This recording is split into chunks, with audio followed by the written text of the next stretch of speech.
Hello everybody and welcome to Goal Accomplishment Made Easy. My name is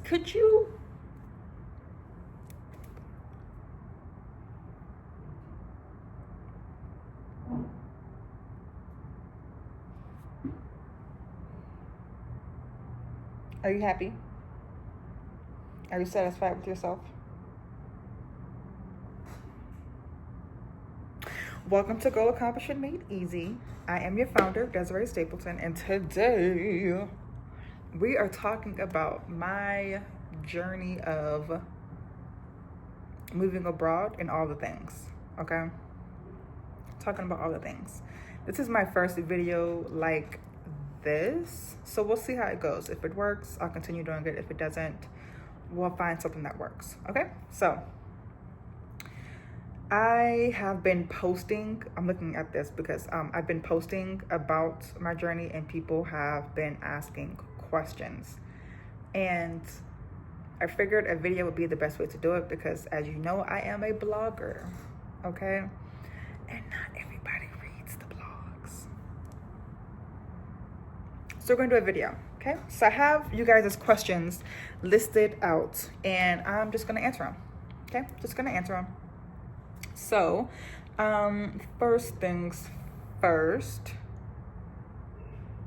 why did I move abroad and when did I start the process of looking to move?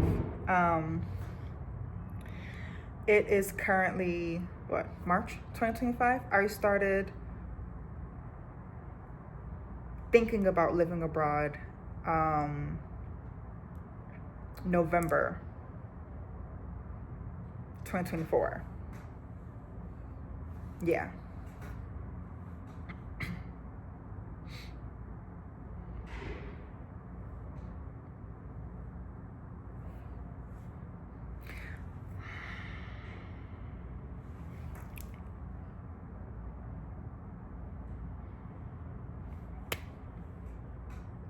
So,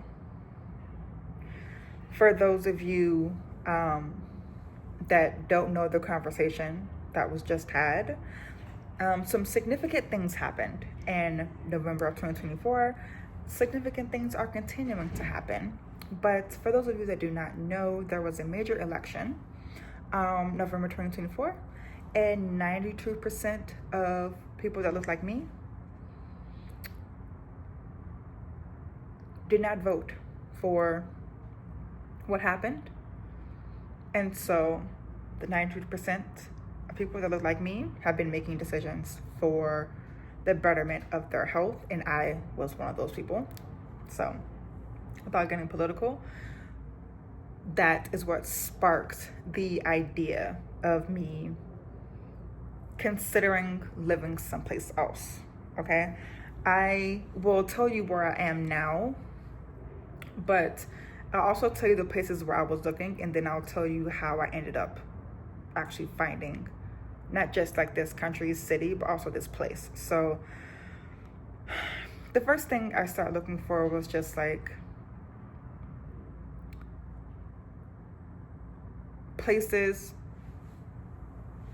to visit, right? Like places maybe I could just like go and visit for a while, like maybe like bop around to different countries, just like to be able to travel for a little bit. I wanted to slow down anyways, and so I was like, maybe now is the time to start doing a bit more travel. I knew my lease was going to be up in February, that upcoming February, which is now last month, and I was in Atlanta before and I wanted to move to Santa Barbara. Well, the election and then the wildfires, I was like, maybe not California, maybe not Santa Barbara, maybe there's a future for me outside of the States. And I hadn't really considered that, and I don't think at the time I was looking for a permanent move. I think I was just looking to have some place to, like, I was just looking to get out for a while and just to see what was out there. And by no means at the time was I thinking permanent. Like, I'm just gonna leave the States and never come back. I don't think I was ready for that mindset then. So I was just typing in like on Google. Well, actually I can, let's see. I can probably pull up my YouTube history. Let's see.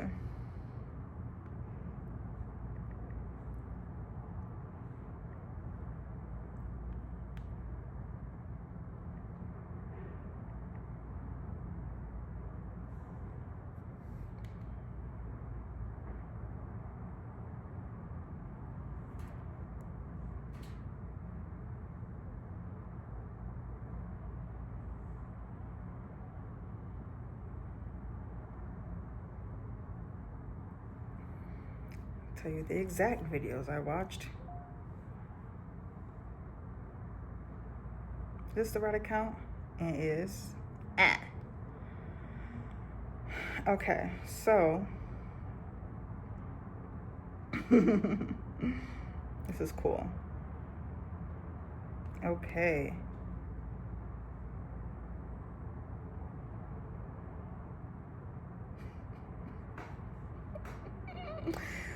The first video I clicked on, apparently, it says no visas required. Americans live shockingly cheap. 10 countries where Americans are allowed to visit without a visa, and what does it say?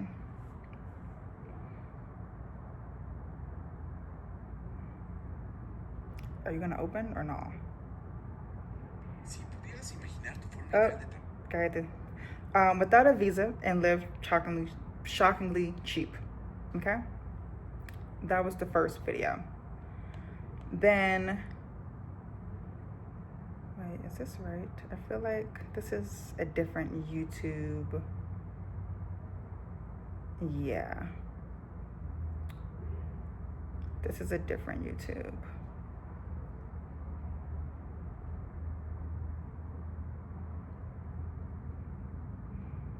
This isn't the right one. Wait, let me log into this other account, because this isn't the right one. Da-da-da.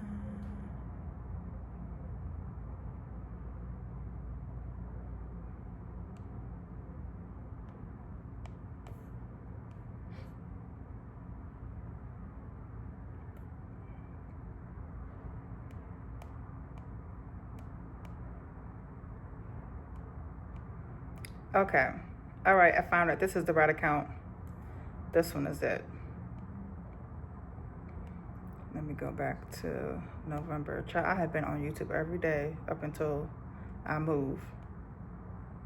Trying to get the bleep on, child. Oh, so many videos. Okay, y'all. Here we are.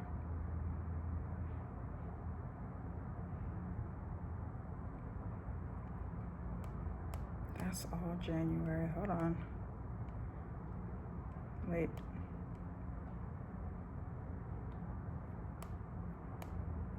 Dang, I did a lot of research. I'm in December now, just sifting through all the freaking videos.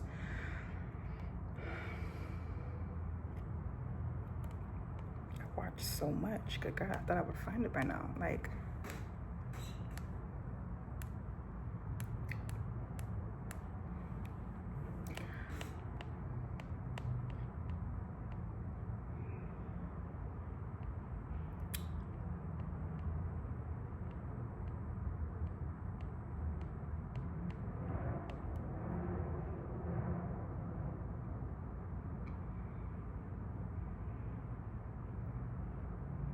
oh my God, it's so funny because I thought I was gonna move to Buckhead. I'm looking at the dates. November 2nd.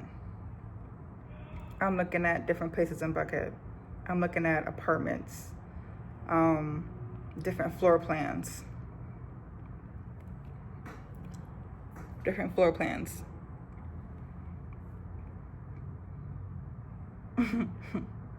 Still November 4th. Still doing it.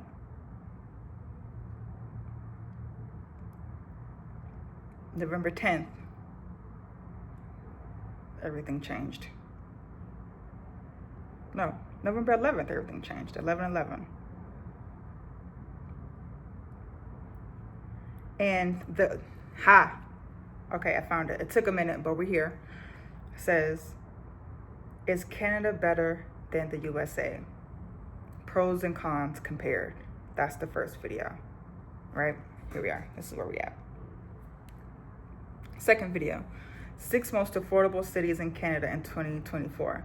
Because at that point, I was on Airbnb looking at places in Canada to be at for a while. Because I was thinking, I could live in Canada. Like, if I were to move, Canada is like right there. It's English. If I was gonna make a permanent move someplace else, I'm moving to Canada because that feels the easiest.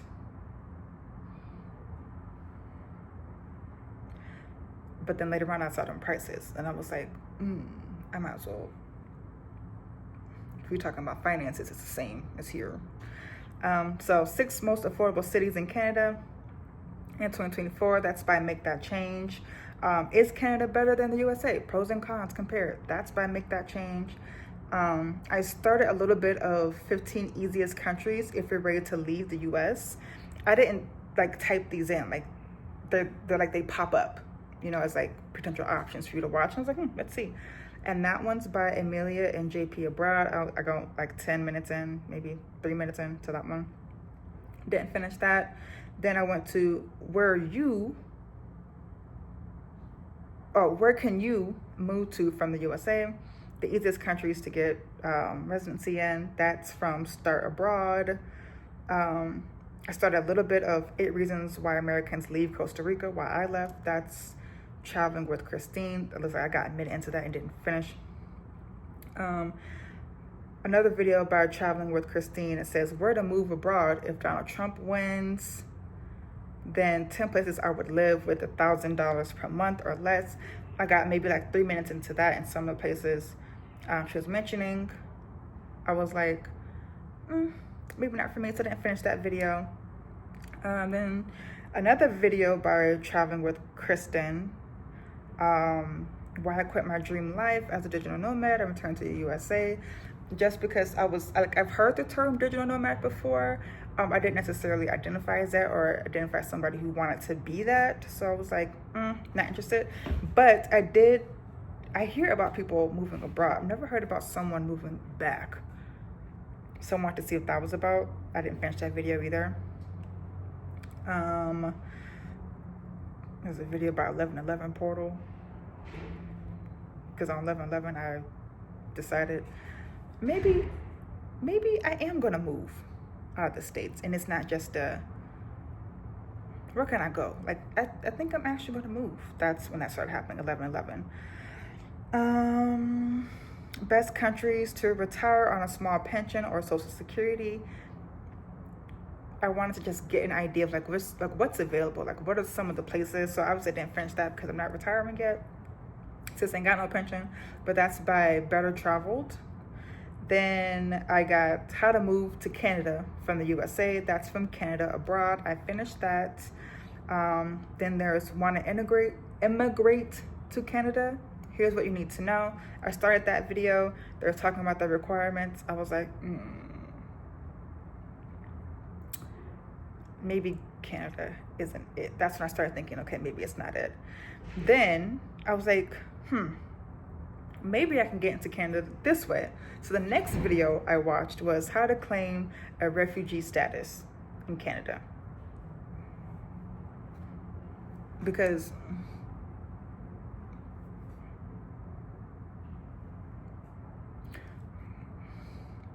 so the next video after that was how to come to Canada as a tourist and stay, 7 legal ways. Both of those videos, how to claim a refugee status in Canada is by Make That Change.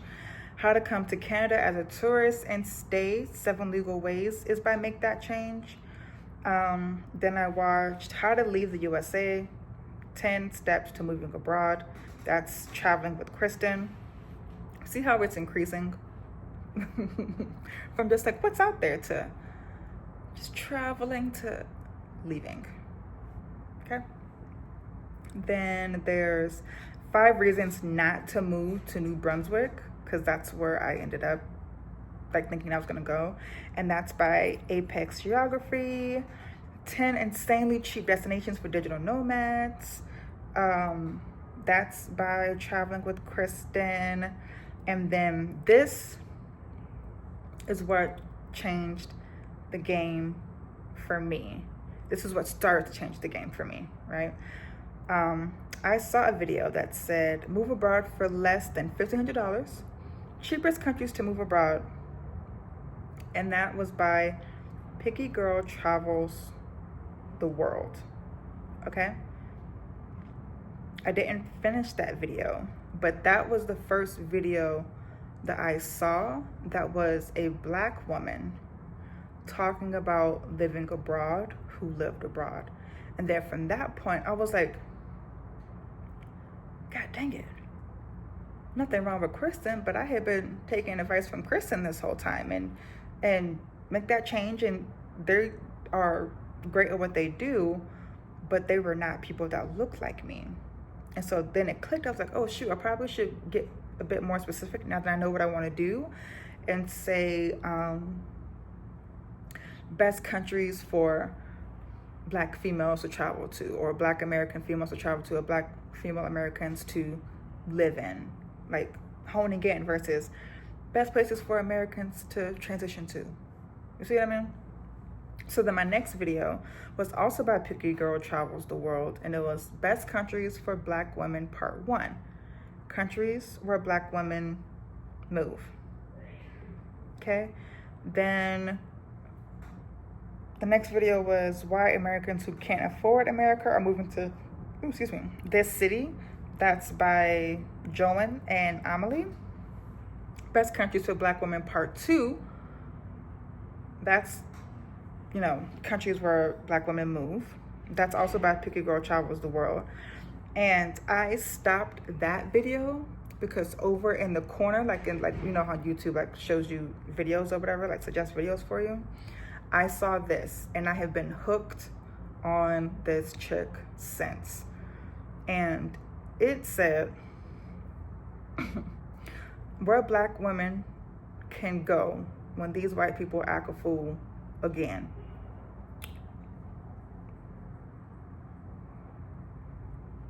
And that's by our good sis, Stephanie Perry. And from November 11th, I have been on Stephanie's ass. On her ass. Watching every video. So, that is the journey of how I got to maybe I'll just travel outside the US to what are the options if I did want to leave, to where are Americans going, to where are Black women going. Okay, all that was November 11th.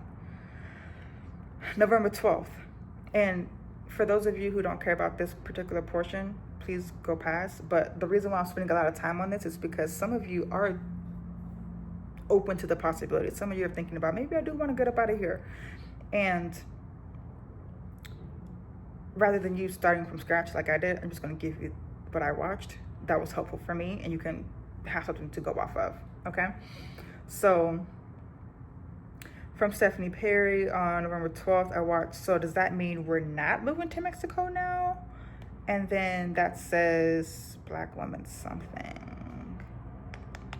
Black women expats, okay? Then I watch this before you move to Mexico City, especially if you look like me, and it's a Black chick, and that's Totally Travels. I was like, okay, now people are talking about Mexico. So instead of going north, go south. Let's see. Then it says, for Stephanie Perry, why I'm not moving to Mexico, Black woman abroad. I was like, okay. Then there's a video, why I moved from America to Canada, pros and cons. That's by Aboad and Preach. I didn't finish that. How I came to Canada, so you can come too. You want to, don't you, LOL? Didn't finish that, but it's by Jasmine Boateng, Boateng. Okay.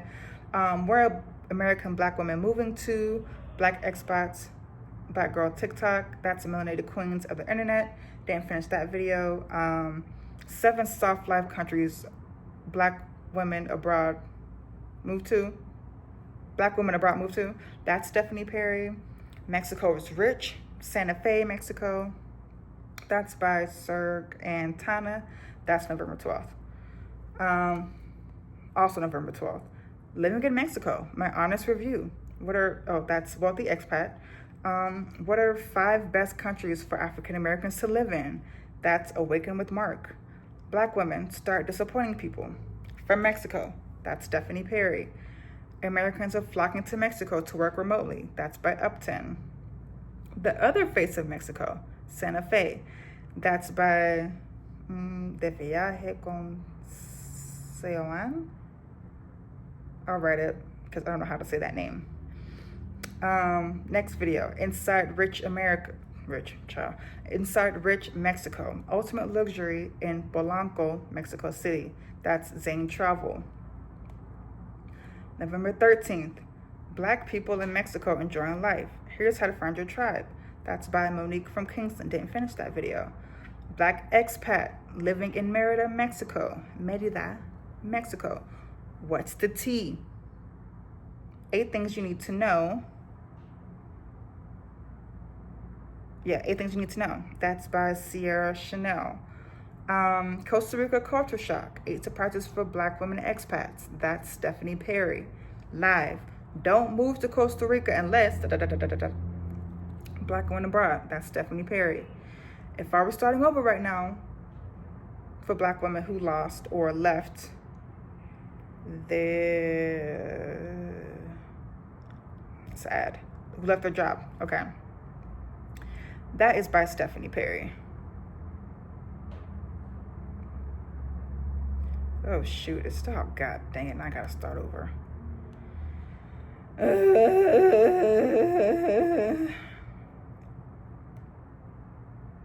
It started me over my history. Un momentito. Por favor.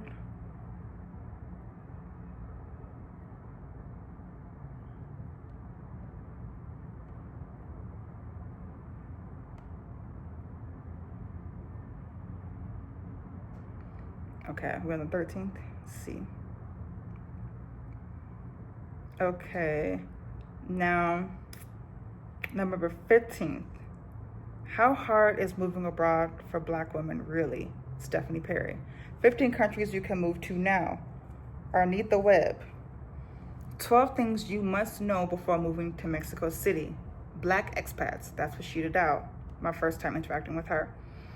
Then, after I saw Rashida, I was like, oh, I'm on her ass like grass too. So, 10 reasons I moved to Mexico City. Black expats. That's Rashida Dow. My Mexico City cost of living. Life after financially being financially independent and retiring early. That's Rashida Dow. That's how I came up with my budget. No trust fund? No problem. 5 Black women who moved abroad. That's Rashida Dow.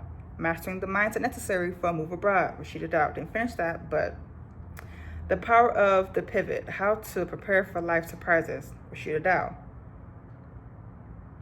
November 16th.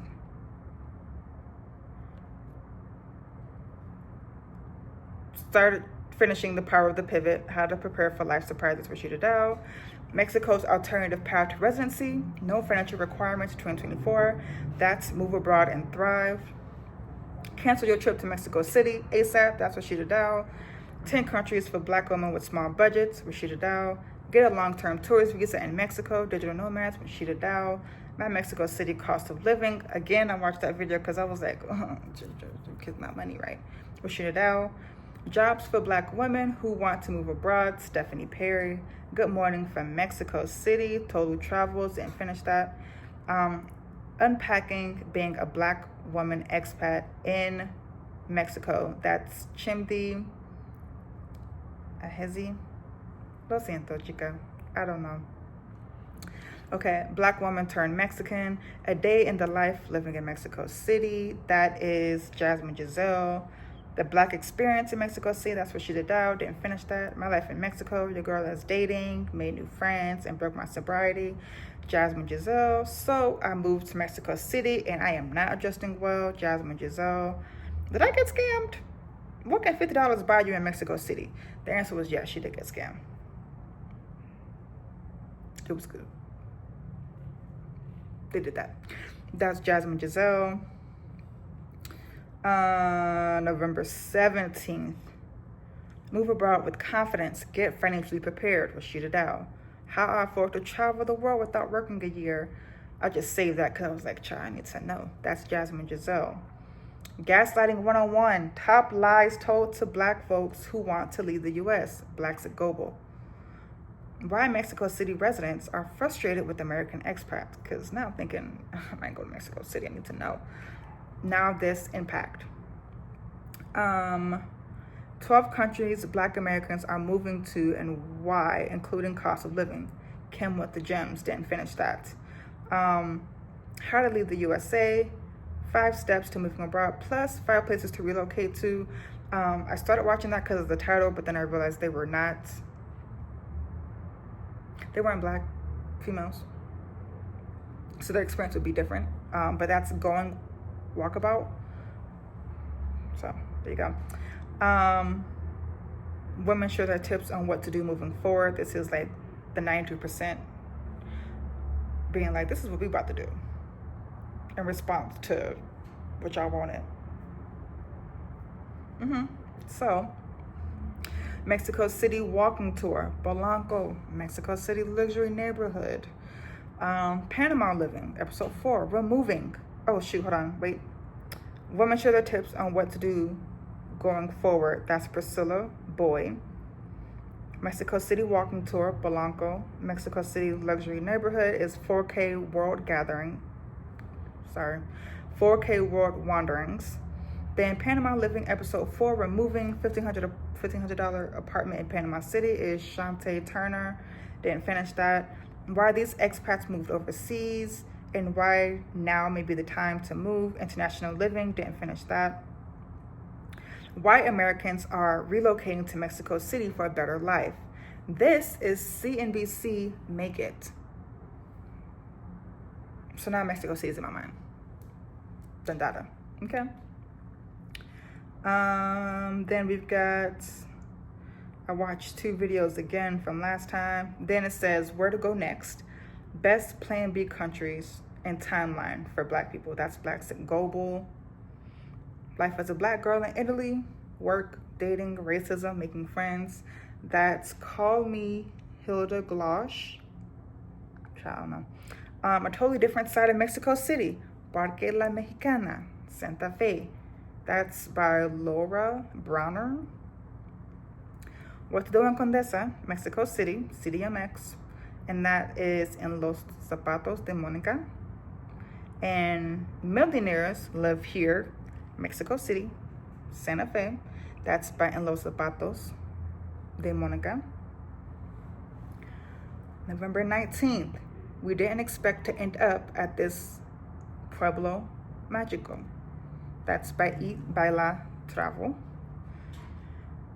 Then we've got passport changes are here. What Black Americans should know. That's Kim with the gems. Didn't finish that. Black people, are we prepared? Do these things now. That's Kim with the gems. Easier life awaits Black women in these 3 countries. Rashida Dow.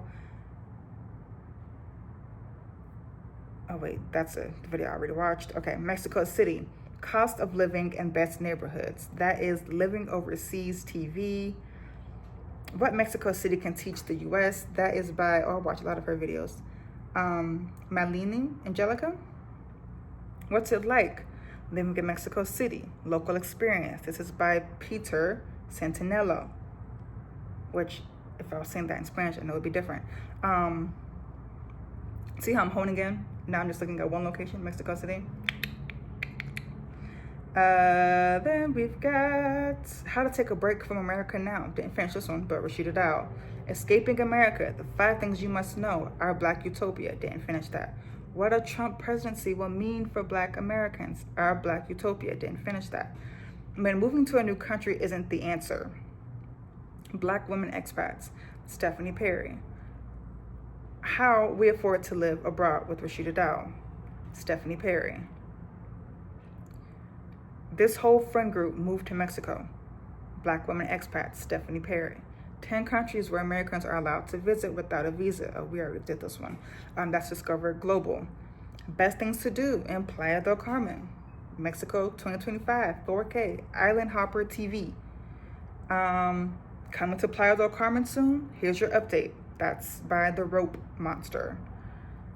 Then we've got Walking Fifth Avenue, Playa del Carmen, Mexico. That's by Emily Smith. How to Get Residency in Mexico, 2024. That is The Wandering Investor. Getting Residency in Mexico, Black Women Expats. That's by Exodus Summit. Beach Life and Building a Home in Puerto Vallarta, Mexico. Black Women Expats, Exodus Summit. There had to be more to life, so I moved to Barbados. That's by Exodus Summit. Building Casa M. Michelle's $1,700 a month life in San Miguel. Can't finish the rest of it because it's cut off, but that's about international living.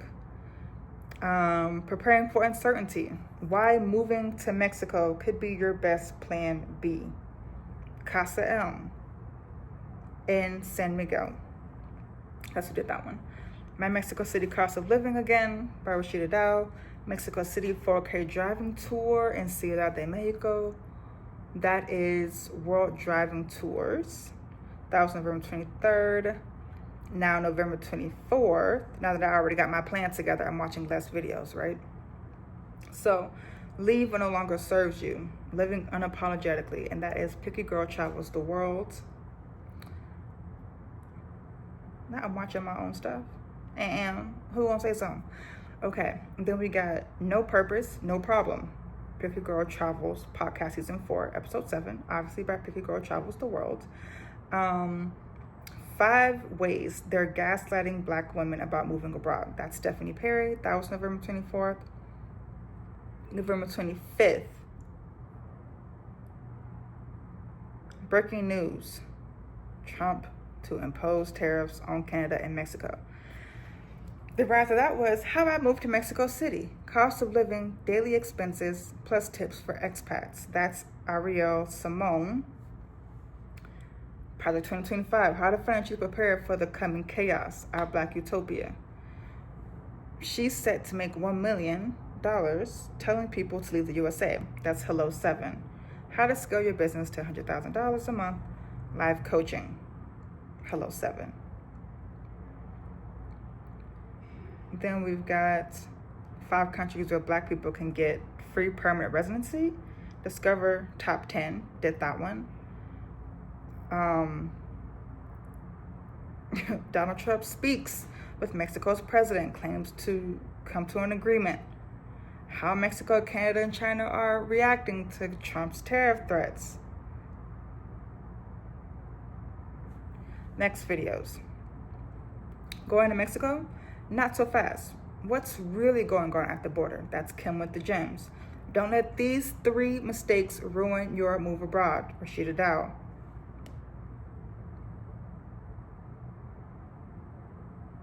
Now we're scrolling.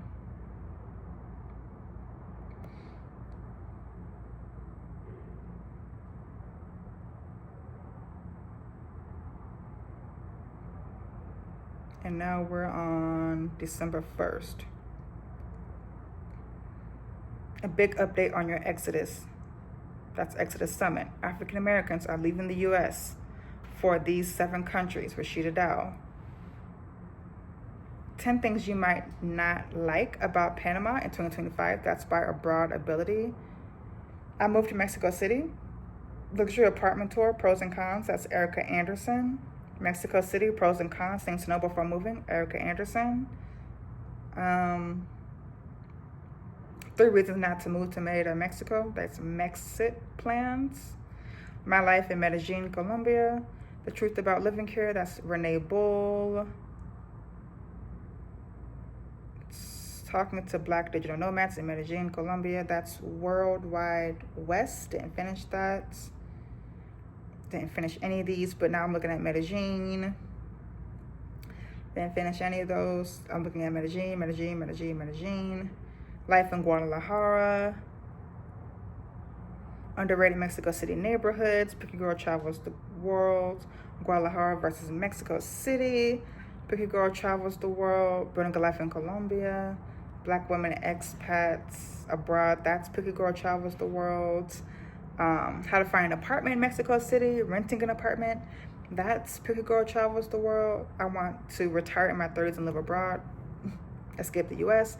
That's The Awkward Black Nomad. Mexico City's best neighborhoods to live in that aren't Roma or Condesa, because I can't roll my R's, so I did the best I could. Laura Bronner did that one. Moving to Mexico, best neighborhoods in Guadalajara. Our favorite neighborhoods in Guadalajara. The first one was by Entrepreneur Expat. The second one was by the Yarbrough. Okay. The next one was Why Mexico is the Future of America. And that's by We Love Africa. Then we've got Would He Move from Atlanta to Mexico? That's by Coolman44. Don't know what that was about.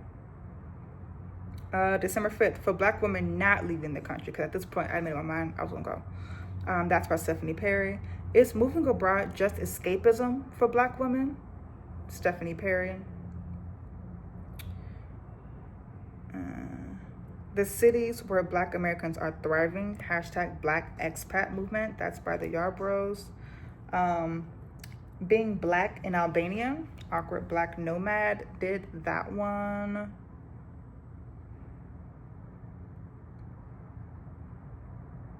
And then, no. Okay, stop, para.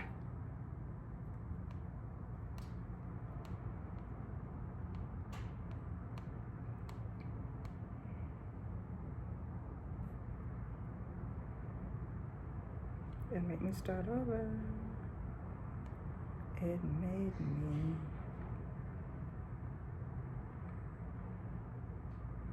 It's my anxiety.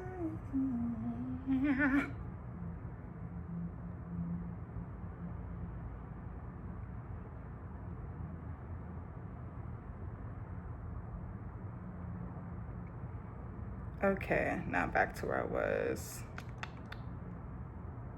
Now we are in December 19th.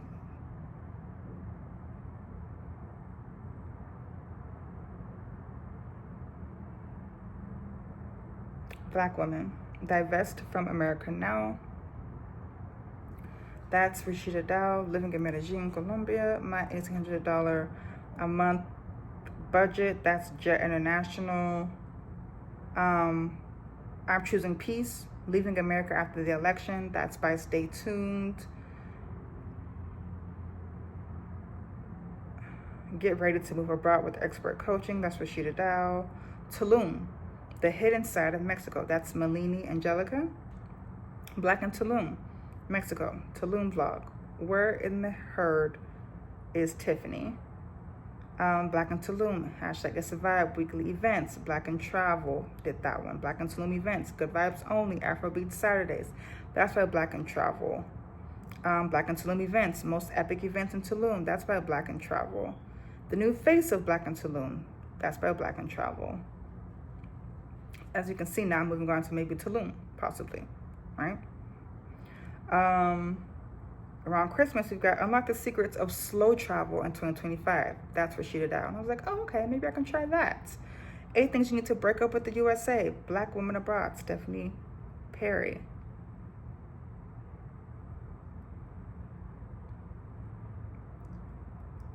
And then I've got a bunch of Tulum stuff that I didn't finish. Vegan travel, rating Tulum's best vegan food.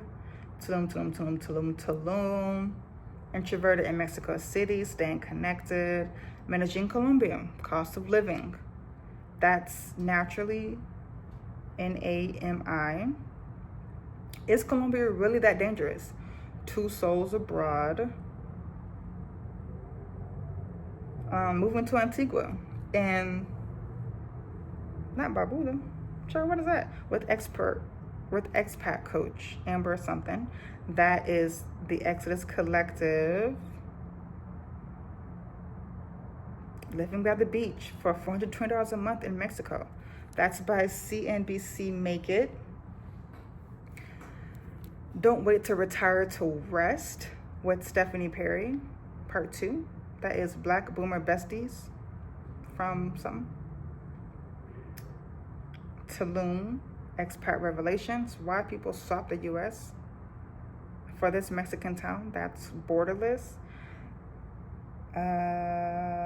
After Christmas, like just 27th, we got They Left for Good. Black Lives Abroad, that's the Yarbrough. What It's Like Living in Tulum, that's Carlos Martinez. The Marketing something. Cost of Living in Playa del Carmen versus Tulum, that's Living in Latin America. Is Tulum becoming Mexico's Las Vegas in 2025? What to expect? That's Living in Latin America.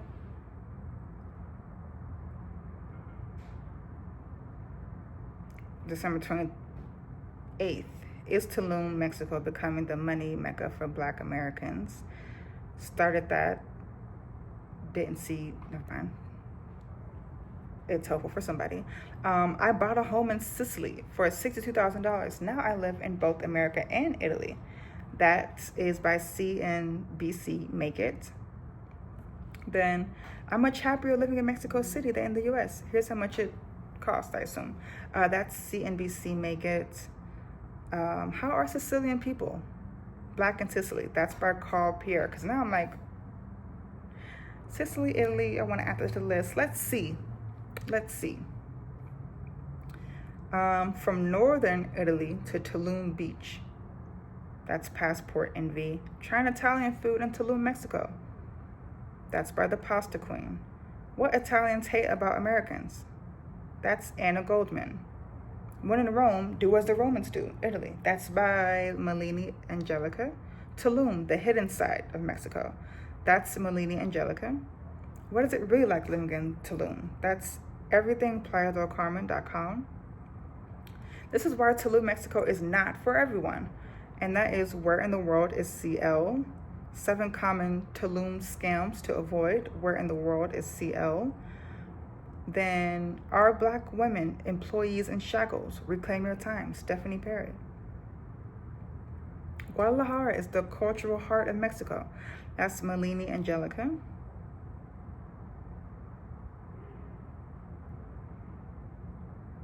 Black woman solo travels to Italy and instantly regrets it. That's Chez Sade. My horrible experience traveling abroad in Naples, Italy while Black. Inspired by Tyler. Black Travelers and POC Beware, Italy, Spain, and China. That is by Nicole, Travel and Culture.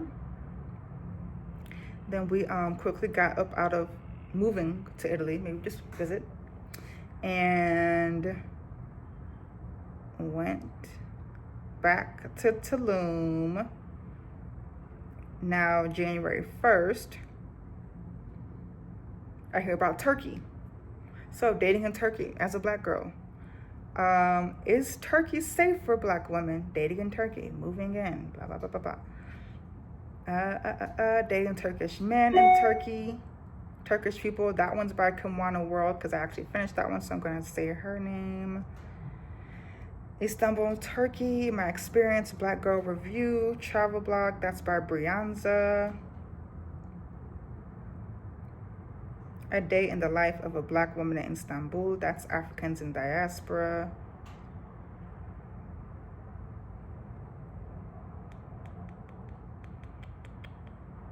What it's like being a Black woman with an afro in Turkey. That's Africa Chats. A Day as a Black Woman in Turkey. That's Claudia Darlene. I moved to Turkey. My first day living in Istanbul. That's Jasmine Giselle.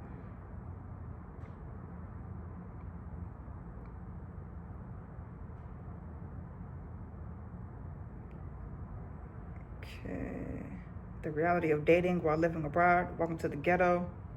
That's Jasmine Giselle. Moving Vlog. I sold everything and left America. Jasmine Giselle. This is January 1st.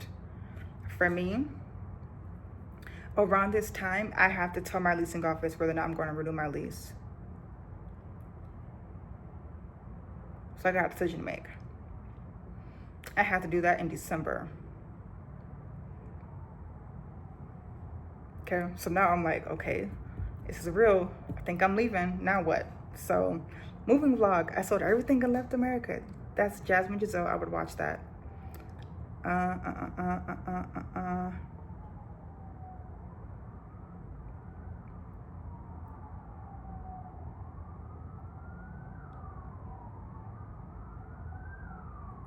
Tulum Transportation Guide 2024. Tulum Insider Society. I finished that one because now I narrowed down where I was thinking about going.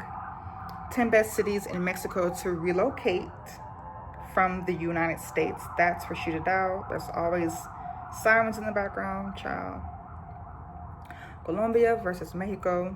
For nomads and expats. That's Black Digital Nomad. Flying into Tulum Airport. Everything you need to know, because at this point I'm thinking I'm going to Tulum. That's by the Awkward Tourists. La Valeta Uncovered, Tulum's trendiest neighborhood. That is Tulum Insider Society.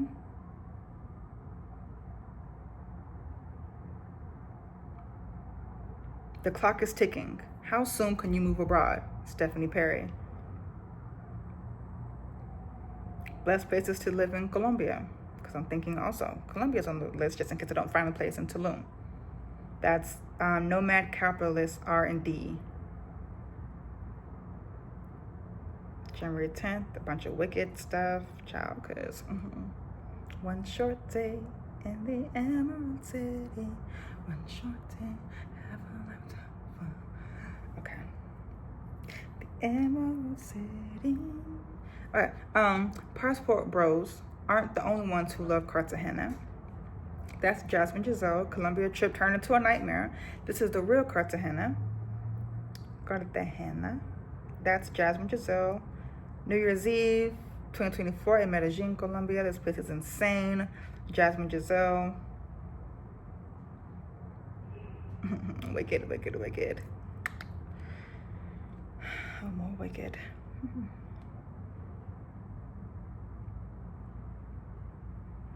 Tulum. Now I'm looking at Black female solo travelers. So I'm looking at a lot of Jasmine Giselle stuff. I saw something about Spain. I watched all of those. Not going to Spain, but it was nice to see her go.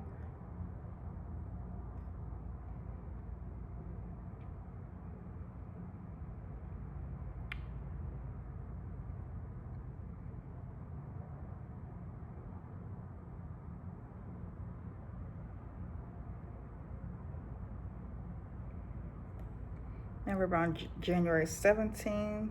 What to see in Bogota. That is Zebra Fiscana Tours, child. Medellin versus Bogota.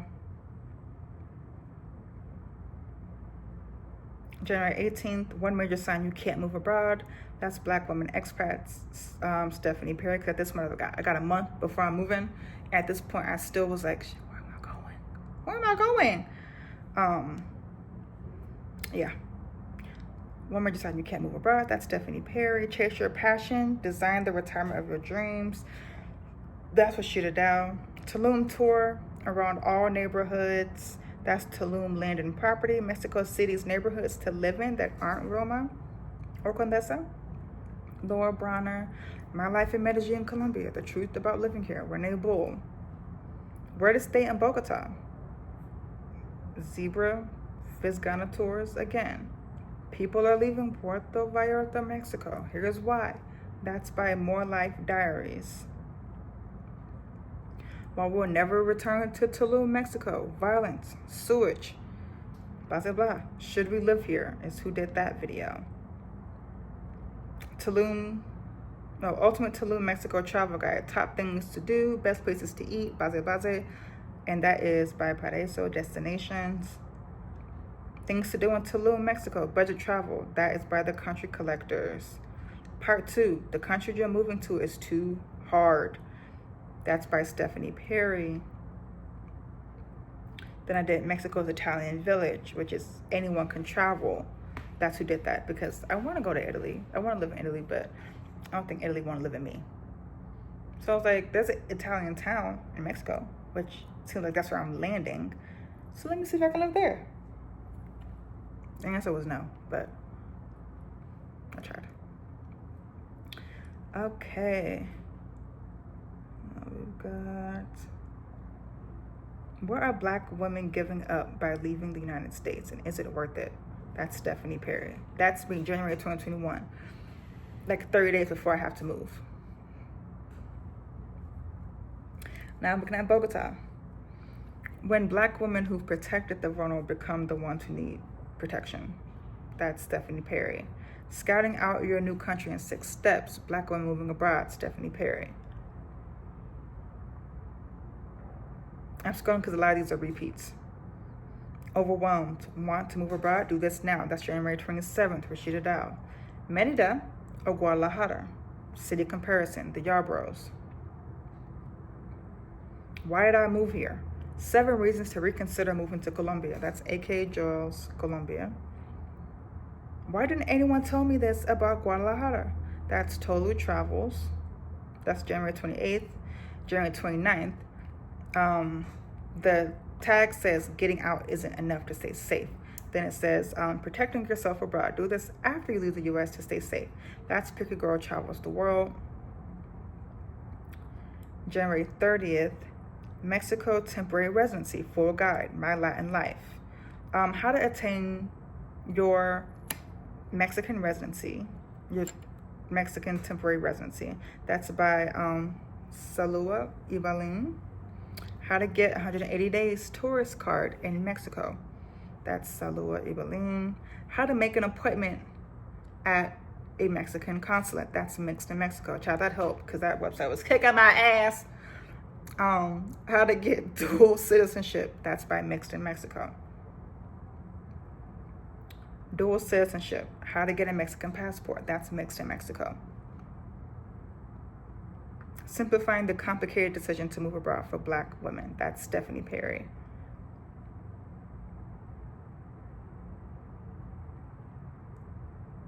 February 2nd. Inside Guadalajara's wealthiest neighborhood. Puerta de Hierro.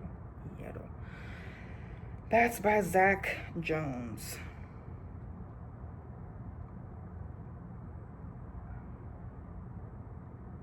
February 3rd. Let me tell you where we at. February 3rd. How to apply for Mexican residency. That's Move Abroad and Thrive. Okay?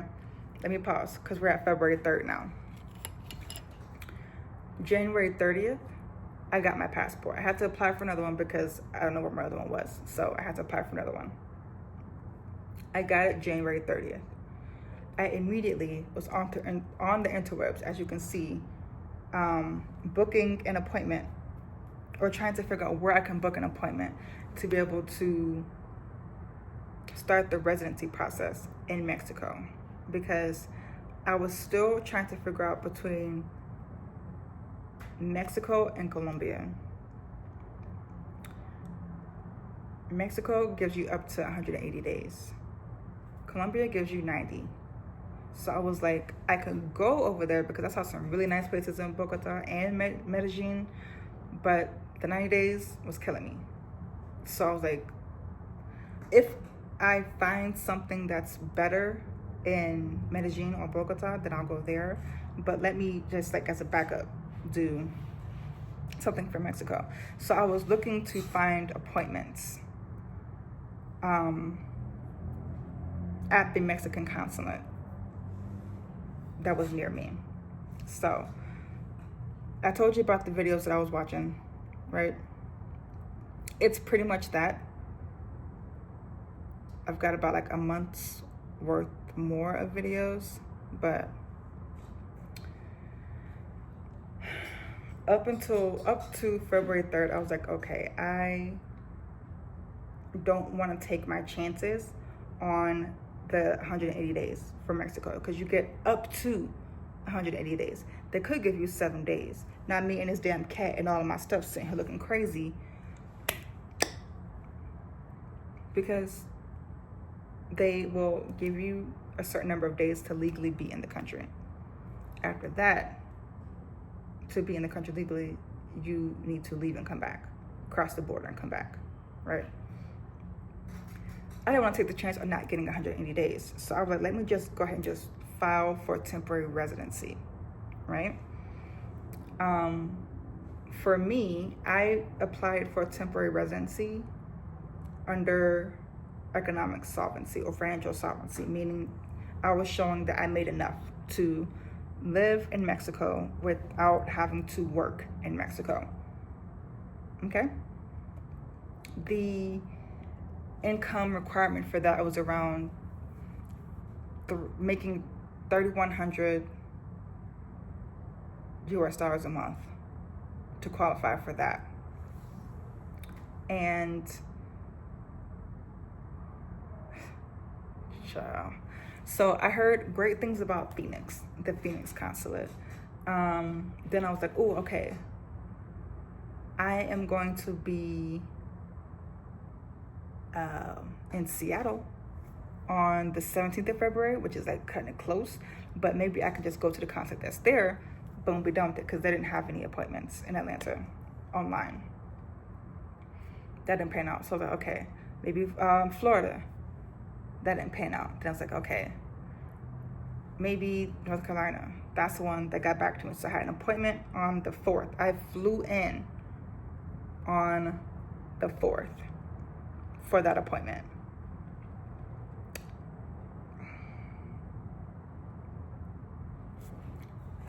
I was in a Facebook group where people said they had great experiences at that consulate. And I should have looked at the demographic that was saying that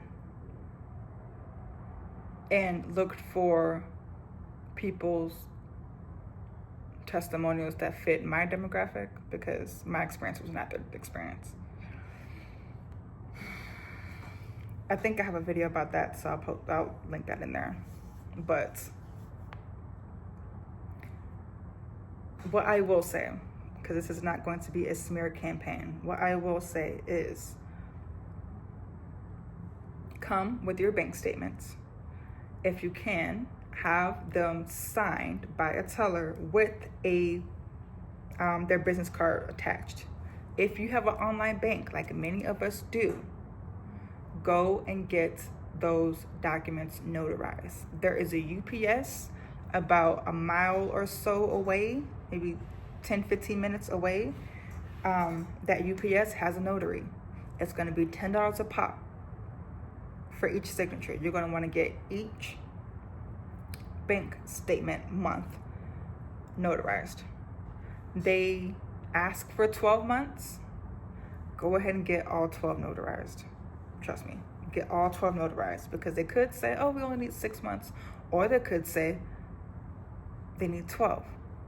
It's literally up to the person who is at the desk. If the email said, if you emailed the consulate and they told you what the requirements were, and they told you 6 bank statements, and you go up there with 6 bank statements, the person at the desk could be like, actually, we need 12. You can go now. And you're just gonna be sitting there crying with your lip quivering, because you're like, hold on, I flew in here for this. So get them notarized. Okay.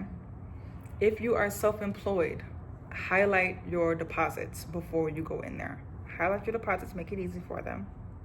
Because for me, I am self-employed, and my bank statement, like I'm pretty sure other people's do, shows the incoming balance and the outgoing balance. It tells you what's in your account on a month-to-month basis, and it was well over the amount that they asked. But she insisted on telling me that I did not make enough.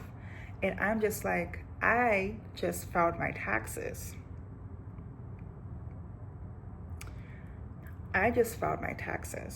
And it said I make significantly more than the $50K that you're asking me for. So I'm not leaving this desk, even though you want to help other people. I'm not leaving Instead, I'm going to highlight all of my deposits for you so that you can manually add them up. If you don't want to believe that amount that is on the first page of my bank statement that says the amount that's in there for the month, if you don't want to do it that way, sure, maybe you've got residual coming over from month to month and you want to make sure that I make income-wise $3,000 a month coming in. I have no problems with it. So I'm going to highlight each of my deposits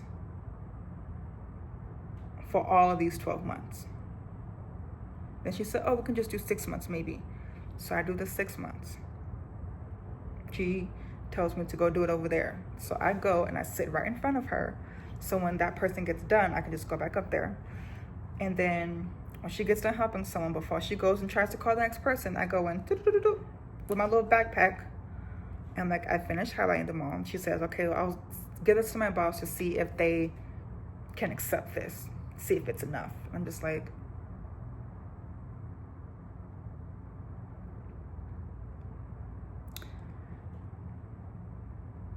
these statements say $7,000. They say $1,800. They say $11,000, $15,000. I think it's enough. But you have to come back and tell me that they didn't, like it didn't tally.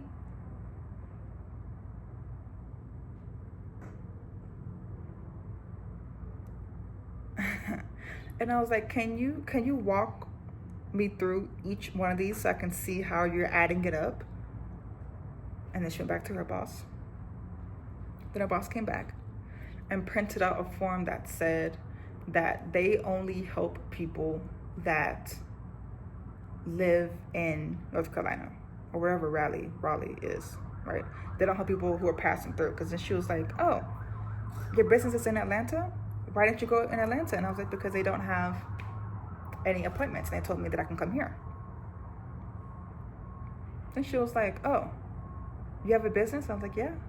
What's the business name? It's right up at the top of the bank statements. And then she asked for my, was it the articles of organization? Basically your business license. I was like, here it is. And she wanted me to get that notarized as well. Which means I had to leave. And I was like, okay. When I leave, do I just come back to you? Or do I have to like get another ticket? And she was like, you have to make no appointment. I was like, I can't make another appointment. I flew here. I don't live here. I flew here. At this point, like she had her friend with her, and they're like kiki and like hee hee hee hee hee. I'm just like, don't cry for these people. That's all right. So she was trying to get me to leave to go get the thing notarized, and I was like, like I just said, like I flew here.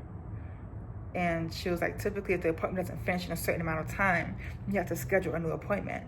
And I was like, okay, well, how much time is that? Like, how much time do you have to complete the appointment before, if you don't have all the things within that time frame, you have to come back. She was like, you have to finish everything in an hour. So if you can make it back, and she like looked at her watch or whatever, it's like, added how much time was left from how much we started to make it an hour. She's like, if you can make it back in 25 minutes, then I'll see if I can, try to finish out your appointment.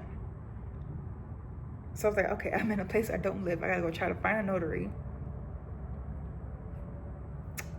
And I'm Ubering. It takes time. Like, that takes time. So I Ubered to the nearest UPS that had a notary. Got my bank statements notarized, all 12 of them, even though she asked for 6, and my business license I notarized. And I came 3 minutes after, and I went up to the guard, and he did not let me in. He went to go talk to her. They had me waiting. He let me in. I went inside. She looked at every last signature and was like, this can work.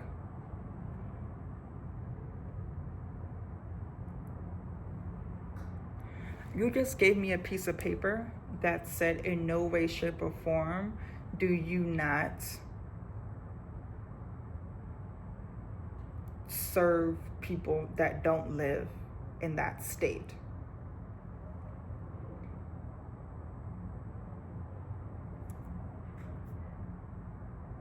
And then you also told me that I didn't make enough. But now that I went around the world in 90 days to get all the stuff notarized and to highlight the deposits and to get my LLC notarized, when I come back, now you're like, okay, this can work. We're going to go ahead and start the process. And I'm just like, well,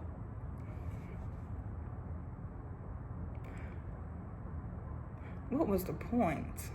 Because before I left, you told me I didn't make enough, but you told me you didn't make enough, and then you said that you showed me this piece of paper that someone back there typed up that said people who don't live here can't make appointments here. So apparently you didn't read this paper before you sent it, like before you showed it to me. And you said I didn't make enough, but then you sent me off on a wild goose hunt to try to get documents notarized. I don't know if she didn't think I was going to make it back in time, or if I was just going to give up or what. But when I came back with the document, she was like, okay, we can take this. And then she started my appointment. My appointment was at 8:30. 10:30 or 11:30, somewhere around there is when she actually started the process for my stuff. Which, it is what it is. Because I ended up getting my visa around 1:30. Then I got an Uber straight back to the airport. My flight was at 3. I was back in Atlanta about 4:30. So 8:30 to 4:30. So I did get it. That was my process of getting my temporary residency visa through economic sovereignty. Okay, that was February 4th. Now, at that point, I still did not know where I was going to go. I just knew that I was going to be in Mexico. Even though I really was looking at Bogota, Colombia. So, that is, child.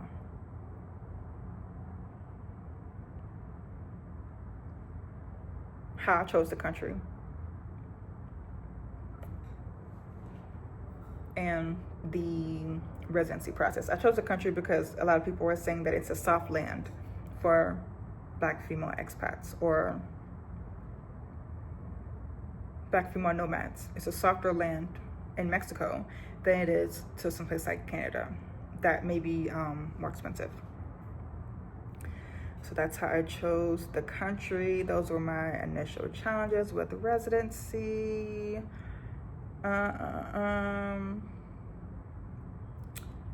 Okay, other questions. My process, personal journey, I said that. The type of residency I applied for was temporary residency. The documentation required were my bank statements notarized because I have an online bank. If you do not have an online bank, then you can just go in person and get your bank statements printed and have a teller sign them and then attach their business card. The timeline of the application process, I made an appointment for the 4th after getting my passport on the 30th, flew in on the 4th. My appointment was at 8:30. I made it back home by 4:30 and got the residency card, the visa around 1:30. The interview question, she asked me why I wanted residency in Mexico, and I told her because I wanted to learn the language. I wanted to learn Spanish, and she said you can do that anywhere. And I said, yeah, but immersion is the best way to learn a language. You also not just learn the language, but you learn the norms, because Duolingo will be out here having you just out here. Okay? And she laughed at that, and from there it just went downhill. Ciao. How long it took to get my residency, the visa portion of it took that day. Let me tell you this. Once you get your temporary residency visa for Mexico, you have 6 months to come to Mexico to finish the rest of the process. The first part happens in your home country, right? And you get the visa to be able to come here. The second part happens when you get to Mexico and they swap your visa, that's like a page in your passport, with a residency card, right? So you get your visa, you have your passport, because obviously the visa's in your passport. You are hopping on a plane and you're ready to get to Mexico. Once you get here, there's going to be a line for residents to go, and there's going to be a line for tourists to go. If you're someone who does not speak English, if you're someone who does not speak Spanish and you only speak English, do not follow the crowd, okay? Because you may be going in the line where people that look like you are going. Don't do that. I learned by following what people are doing as well, but go where most of the Hispanic looking people are going. Go that way. Because one, it can be overwhelming because you're in a Mexican airport and you're like, what's going on? I went from understanding everything to being like, let me use my problem solving skills to figure out what's happening here.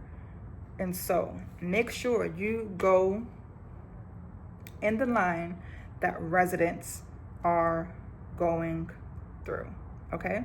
The reason for that is because if they stamp your passport as a tourist, you have to start your residency process over again in your home country.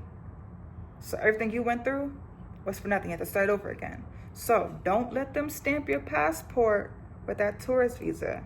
They need to stamp your visa and put Canje on there and give you your 30 days to finish up that process. So you have 6 months to get to Mexico to start the process. Once you are in Mexico, you have 30 days from your point of entry to finish the rest of your residency process, okay? So, did I answer your question? Yes. Okay. Then you get to Mexico and you schedule your appointment to finish up the rest of the things. And most of the time you can get your actual card same day, your residency card same day. And then you're a resident.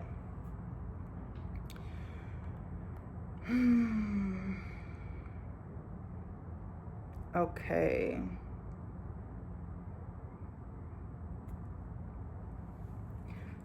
Initial challenges, if you can touch on any hurdles you faced at the beginning. Language, culture shock, visa process. Language, obviously, I primarily speak English. I've been on Duolingo for a while, so I had a little something in my pocket. But I got a Spanish tutor on Preply, and I have lessons 5 days out the week. And that has been helping me because I'll say what I'm about to go do for the day, and he'll help me figure out how to say it and how to say it properly. Because again, Duolingo has Spain Spanish, not Mexico Spanish. And so, be not looking crazy. Culture shock, I wouldn't say culture shock. I can breathe a lot easier here. I can breathe a lot easier because, I don't know if I told you, I'm in Mexico right now. I'm a Mexican resident. Okay. I can breathe easier. I hear sirens, I hear ambulances, and I know that they're not for me. I hear sirens, I hear ambulances, and I know 9 times out of 10 it's not because the people who drive the vehicles that have vehicles that make those sounds, it's not because someone got killed by a cop with brute force. It's because there's like a car accident. You know? Safety. I know people are talking about cartels and stuff, but it's just like, I live in Atlanta. Every place has their pockets of neighborhoods that you don't go to because you ain't got no business being over there. So why's you over there? Why you got questions about it? Don't have questions about it, won't be no answers about it. You know what I mean? the representation that we have of these other countries is I feel like it's like a little misleading, because 15 minutes, oh, I'm gonna go and come back. It's a little misleading because, like, if you look at how the States portrays Africa, you think that everybody is just like skin and bones with flies flying around them, and people with no shoes and just dirt roads. Of course, some places are like that, but not all of it. Mexico, you think it's just gang ridden and just cartels all up and through. Sure, some places are like that, but it's like when people come to the States and they think like it's just a wealthy place and just people just like super wealthy, and then you go to Edgewood or Hart Park and you're just like, oh, there's homeless people. Yeah. So keep that in mind. Keep your wits about you. I mean, it's just like any other major city. I don't see a big difference. Visa process, just talked about that.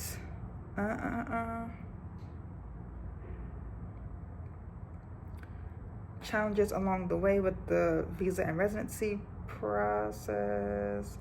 The different residency paths available in the new country.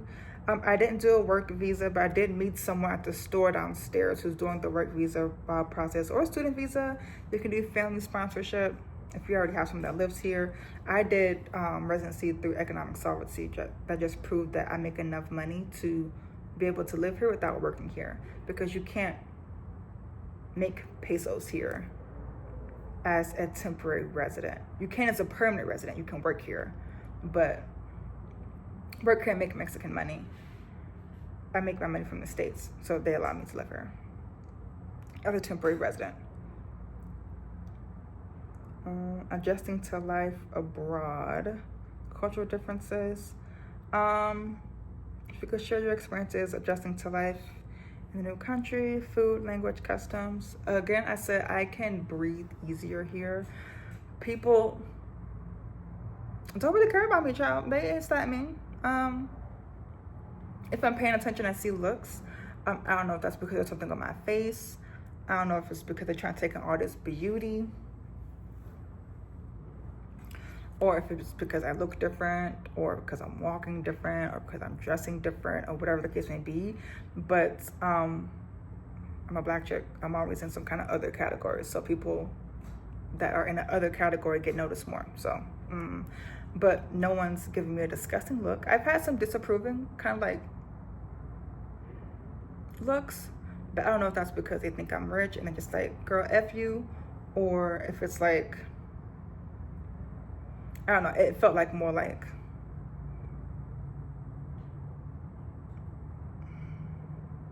that kind of thing. It's like you making life expensive. But I didn't move to the touristy parts of town. I moved to like regular neighborhoods where it would force me to be able to like integrate and assimilate and speak the language. I did not go to the touristy parts, so I would not contribute to the inflation and all that good stuff. Food, language, customs. Food is good. I will say, when I first got here, I was trying so hard to like assimilate that I was missing some of the things from the States. And I realized that even though you move to a new country and that's going to be your new home, you can still keep some of your original stuff. Like, you can still keep some of your original customs, and it's okay. It's not like you're coming to a new country expecting your old country, but you can bring your old country with you. And so now I feel like I have a good mix of the States and Mexico. So when I'm missing the States, the food that they have here that is from the States, I order that, and I'm in bliss. I have a VPN, so I can still get my my channels and like my TV and stuff from the States. For work, I got the VPN, so I can still have access to things that are from the States versus just the ones that are in Mexico. I eat Mexican food and I eat food from the States. There's bookstores that have books that are from the States. So it's like, find, like, one, know the things that make you happy. Things that make you happy, you find them and do them anywhere you go so that you can be happy in any place. So for me, I like to read. I like to be able to go and just pick up a book someplace.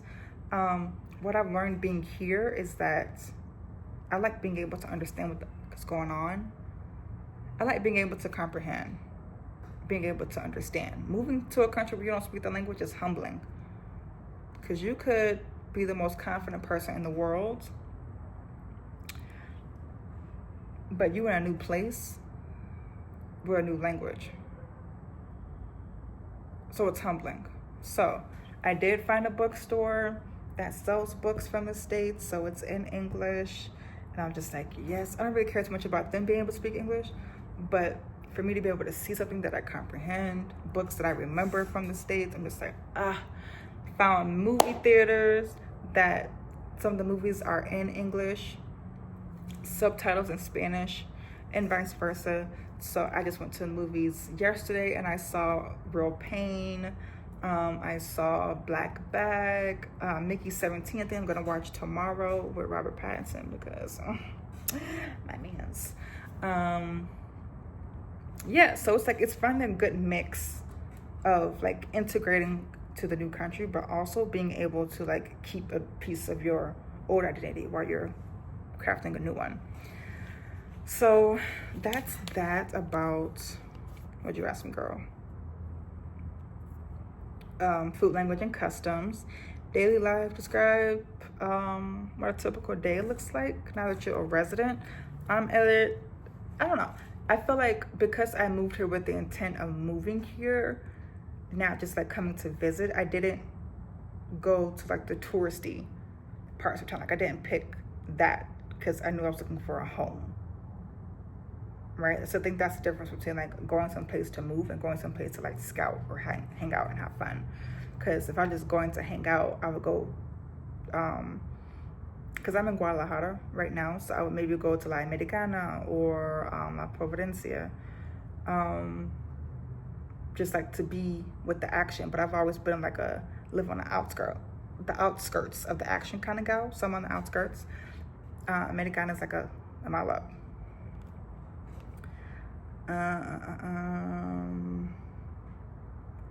What did you say was a typical day look like?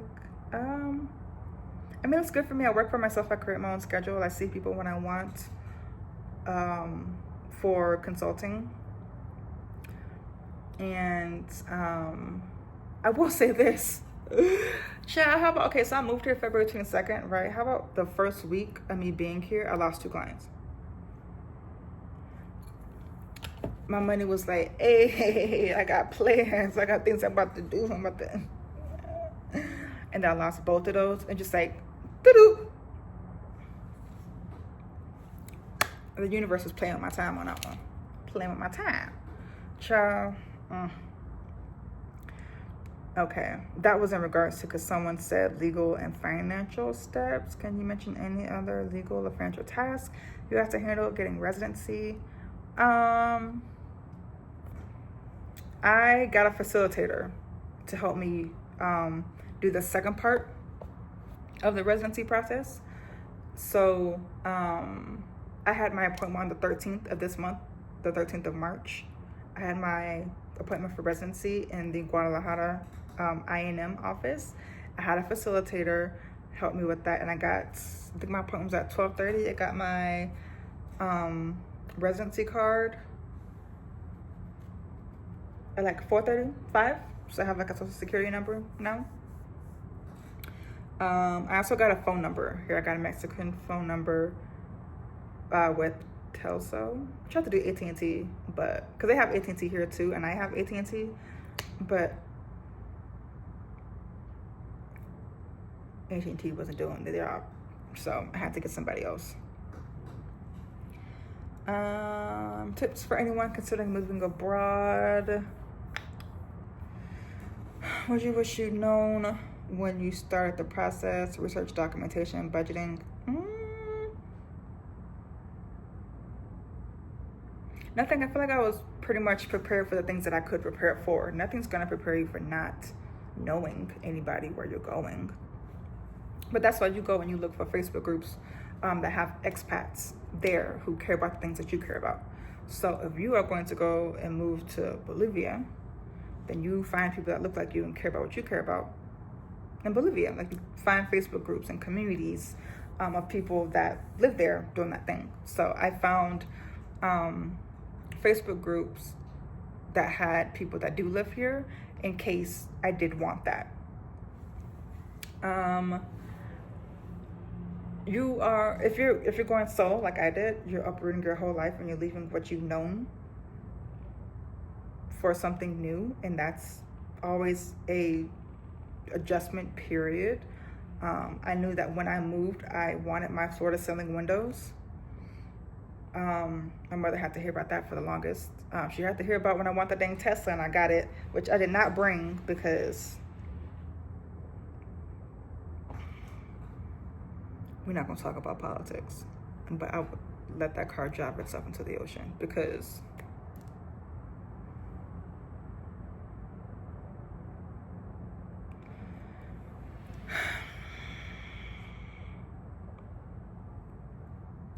I did not bring a car.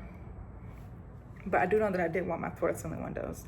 And so I did feel like there was a bit of adjusting that happens anytime you accomplish a dream of yours or do something that involves success, because you're feeling like, oh my gosh, am I worthy of it? Should I, like, I feel bad that I'm able to do this and feel bad that I'm able to have the things that I worked for. You know what I'm saying? Like, once you start like getting certain levels of success, or you start doing more of the things that you said that you were going to do, or you start living more of your dream, like when you start putting in the work to make that happen and things start actually happening, a part of you questions like, oh my God, like, did I earn this? I feel bad that I have it and other people don't. But you gotta remember that you put in the work for it, unless someone gave it to you. But if you put in the work for it, you put in the work for it, and you got it. And so now I don't feel bad about my little penthouse situation that is like all windows. It's windows all up and through this place, because I have a corner unit, a corner condo. And so she'd say, doop, doop, doop. Oh, no one asked. Well, maybe they did ask. I just didn't write it down. But I found this place on Facebook Marketplace. Most of the time, if you are a foreigner, you have to have a co-signer, which is what they call an aval, which is someone who owns property here. And then you pay what you gotta pay. For me, I paid first month's and deposit to get this place. They were very nice, actually. Asking like what I did for work and stuff. And when I moved in, I invited her over like to see how I decorated. Then I showed her like my little like certifications. Like, oh look, this is my Harvard thing for business strategy. This is my Harvard thing for strategy execution. This is Forbes magazine that has me in it. Just like things that will help build credibility, because they don't know you and you don't know them. And so like things that help them feel comfortable knowing that like you're not renting to some wacko. Hopefully they're not wackos, because the door, like when I put in my little code or whatever, it says unlocked. And then when I close the door, it says locked. So I'm still like thinking that any moment when I'm sleeping, I'm just going to hear unlocked, because obviously they set the code and now I'm gone. ¿Por qué? For what? Why? So I'm not wishing that into existence, but people got access to your home. Okay. What else should I say? Mistakes to avoid. Don't go to nobody's country acting all. Don't do that. Don't do that. You are coming into someone's country. Be grateful that you were allowed in, and do what you can to, if not make life better for other people, at least don't flash your privilege all up in everybody's face. Like have some situational awareness for where you're going. And that's not just like maybe because the dollar weighs more there. Maybe it's just how you're dressing, what parts of town you're gonna go to, like just situational, because this is these people's lives and you are new to it. And so obviously you would not, like if you're gonna go to like maybe like a not as wealthy area or lower income area, don't be walking around with your Beats or your AirPods and your Apple Watch and your this and your that and your this and that. Not because you're gonna get robbed, but because it's like,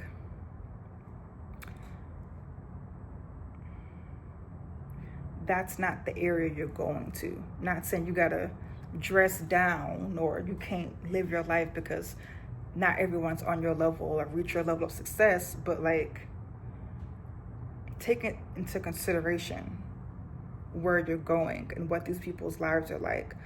You don't have to change yourself per se, but you can dial it up and dial it down depending on where you're going. It's like if you are going to a bridal shower, you're not wearing your clubbing outfit, right? Like each situation requires a different version of you. So in order for you to know what version that is, you have to be aware of your surroundings and know what's happening around you. Like if you're going out and you see that people typically dress this way, you know where you are in comparison to that. So maybe you don't have to adjust, but at least know what you're giving off. Don't be that person that's just like, oh child, I didn't know I was giving dick vibe this whole time. Because we're already from the States and that president is doing stuff. Like relationships are being tarnished hither and yon, left and right. So situational awareness. Okay.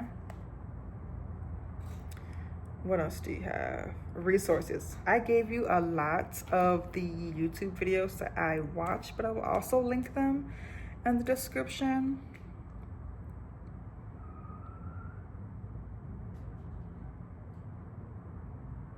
Okay, this was a good one. Hold on, let me pause. Okay. I had to do my Spanish lesson and now I'm back. Okay, let's see. Resources, that's what we were on. Suggest useful websites, books or services for people considering a similar move. That would be all of the YouTube videos that I listed. Definitely look in the description for those links. I'll also put the people I use for can you get off my cabinets? Can you get off the counter? Can you get off the stove? Don't crawl across it, get off of it. Hey, hey, hey, look at me. Thank you. Get down. Don't look down, get down.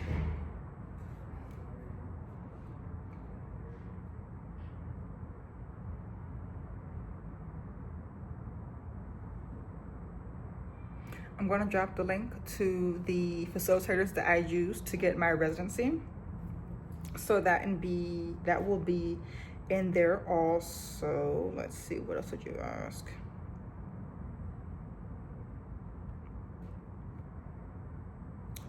Community and support if you're trying to figure out how to move abroad. I would do Exodus Summit. It's currently a Facebook group. It probably won't be that till the end of time, but Exodus Summit, that is co-founded by Stephanie Perry that I mentioned and Rashida Dow. Do that, get in that Facebook group. That one is free. They also have a membership that's called Exodus ASAP. It's like a paid membership if you are looking to get your move abroad like done and happening in the next 3 months or so, and then you leave once you've accomplished the goal of moving, right?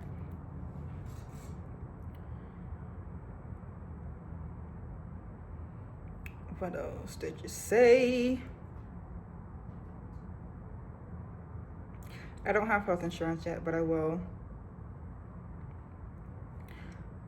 my budget, I've always been kind of wary of people who give out budgets because it's like, it depends on your lifestyle, you know, because I could say that I'm over here living off of $2,000, but like, what am I getting for that $2,000? You know what I mean? So I can say that for this condo, I am paying a pretty penny. Astronomical for here, for Mexico. $40 more than what I was paying back in the States. So I didn't think anything of it when I was looking to move here. But now that I'm here and I know how much things cost, I almost say I'm getting bent over. Because that language could be triggering to someone who, also I am in that category of people who have been through those kinds of things. But I think the median salary here is like $1,400 a month. And I'm paying over that in rent. So removing rent, how much am I spending? Less than $1,000, I think. I'm coming up on my, like a full month, and most of my expenses were related to this place. Getting the deposit and all that.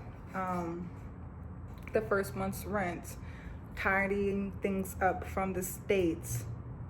But my biggest expense is living. Like fun stuff, like going to the movies. If I want to eat out, I'm eating out. Those kinds of things.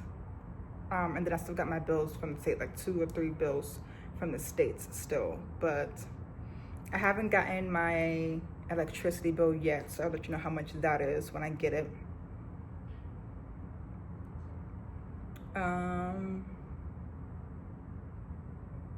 Yeah. It's relative, but I do know that for me to do the things that I want to do, I could be here with $2,800, $3K a month, and that's being able to travel within Mexico. That's with having a couple hundred for like this, my bills from the States, my rent, that kind of thing. Because you gotta consider that $1 equals 20 pesos, and so $30, depending on when you're eating, could be what you have for your food budget for the week, depending on where you go. I am eating Mexican cuisine and cuisine from the States, and so when I'm just on Mexican cuisine, that $30 could last, that could stretch. But when I'm not, or I'm going to higher end places, that $30 could be gone in like 2 days. Yeah. Uber Eats, if you're doing Uber Eats, I know where I was at.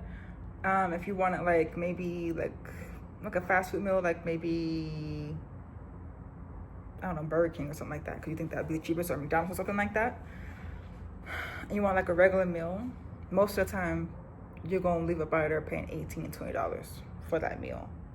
Here, same thing, between $12 and $14 versus $18 and $20. Here, most of my Uber Eats are $10. Yeah. Went to the movies. Movie tickets, depending on what time I went, was $4 to $5. Jumbo combos, like that has like the hot dog, the popcorn, the drink,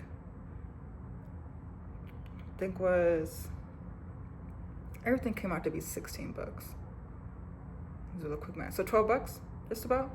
And they were like jumbo, like super size me size. I'm like, God damn, I'm eating this for days.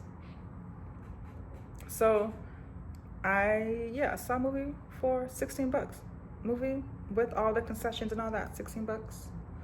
Ubers to get to where I need to go. The furthest thing for me is like maybe 5 miles, because I live close to the action. So most of the time I'm going a mile up or 2 miles up. Maybe if I want to get to El Centro, which is downtown, then it's like 5 or so miles, and that'll be a Uber between $1.92 up to maybe like $6. I haven't taken public transportation yet because I would like to get my Spanish up, because I miss things in the States and I understand English, and I still missed exits, missed turns, accepted my destiny that I'm not going to be there at the time I wanted to, which is why I leave early, because I know if I haven't been there before, all it takes is for my mind to just be going and going and me thinking about something like, God damn it, was that my turn? And that turn happened. The GPS done rerouted so many times. So here, I would take public transportation on a day where I don't have anything to do, to give myself ample time to end up in Tijuana and be able to come back. For reference, I ain't nowhere near Tijuana. Or Mexico City. Like, Mexico City is 7 hours away. And I think, granted, I would be like, this is a long ride to get to Walmart. But I wouldn't get off because I would enjoy sightseeing. Let me say, you do go back, right? Did I go back? Or I got an Uber 7 hours? Because I'll do it. I'll do it. Just so I can be able to see the sights and not be responsible for traveling and being the one to do the navigation. So I think that's all of y'all's questions. If you do have more, put them in the comments and I'll answer them. But those were the things that people have asked the most.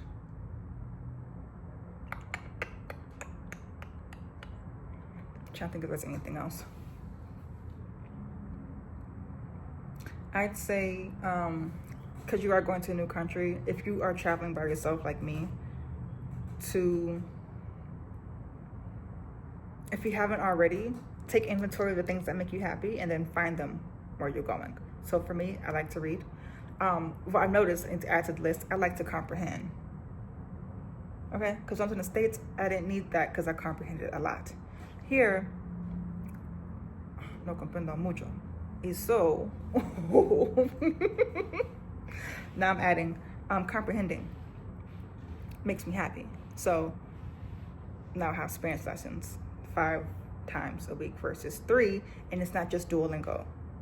Okay? I like reading. So finding a bookstore that sells books from the States makes me happy.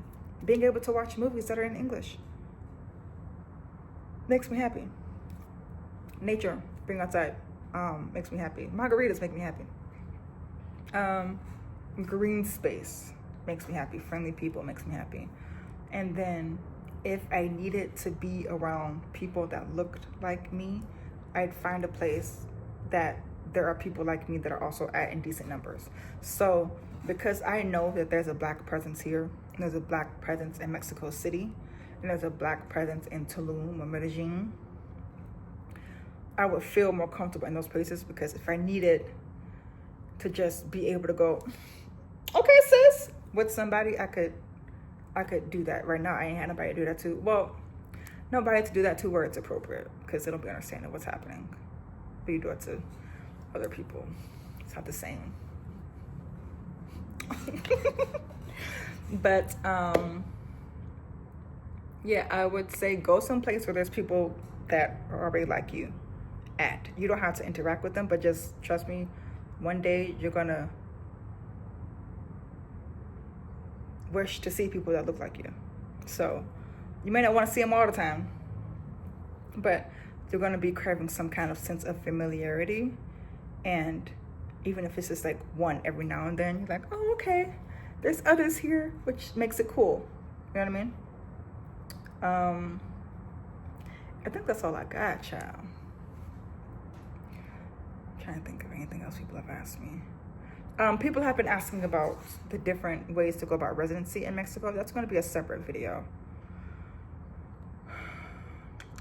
This video is just about me, my move, and where I'm at in the process thus far. I finished the process, so now I'm making the video. But yeah, specific questions, let me know, and I'll make a separate video.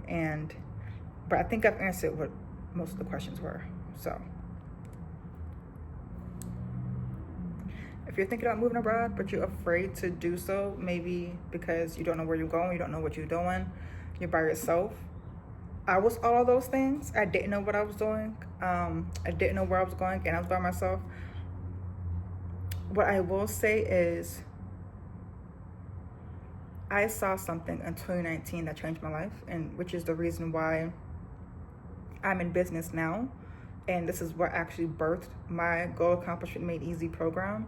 And it was this quote by Judge Lynn Toller, and it said, "If I'd waited until I had all my ducks in a row to cross the road, I would have never crossed the road." Sometimes you gotta take what you've got and make a run for it. And so with that, I learned that I might not be able to see the entire staircase, but if I can see the next step, or maybe like the next couple of steps, I can couple that with my ability to problem solve, my ability to critical think, my ability to do deductive reasoning, my ability to be able to pivot quickly when needed, to be able to adapt. I can pair that with the skills I already have to help me succeed in filling the gaps. And so I didn't know entirely what to do all at once, but it was like once I did one thing, I learned what was next after that. So if you want to leave, first you got to figure out where you're going. To figure out where you're going, you have to figure out what your money looking like. What are you looking for? Where can you go as an American with this and this and this and this and this? If you got kids, if you have pets, I travel with the pet. Oh, that's one thing. Shoot, we gotta talk about that. Traveling with pets, or like whatever your circumstances are, that's going to affect where you're going to move, right? There's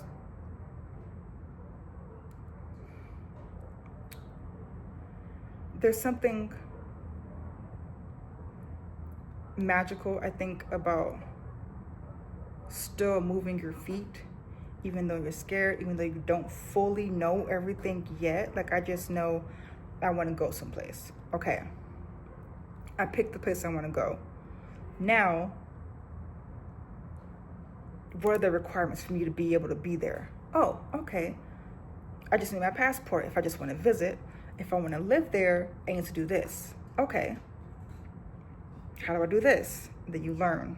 Then like, okay, these are the requirements for this. So it's like each time you make a decision, there's another decision that's like right there that you have to make, and you learn that information after you make certain decisions. Sometimes it's literally, you don't get to see the whole staircase. You just get to see the next step that's in front of you. You just have to keep trusting that each next step is going to get you where you ultimately want to go. And so that's how it was for me. I didn't know where I was going to end up. I knew it was going to be in Central America or South America. Child, I was looking at Thailand at first because I was like,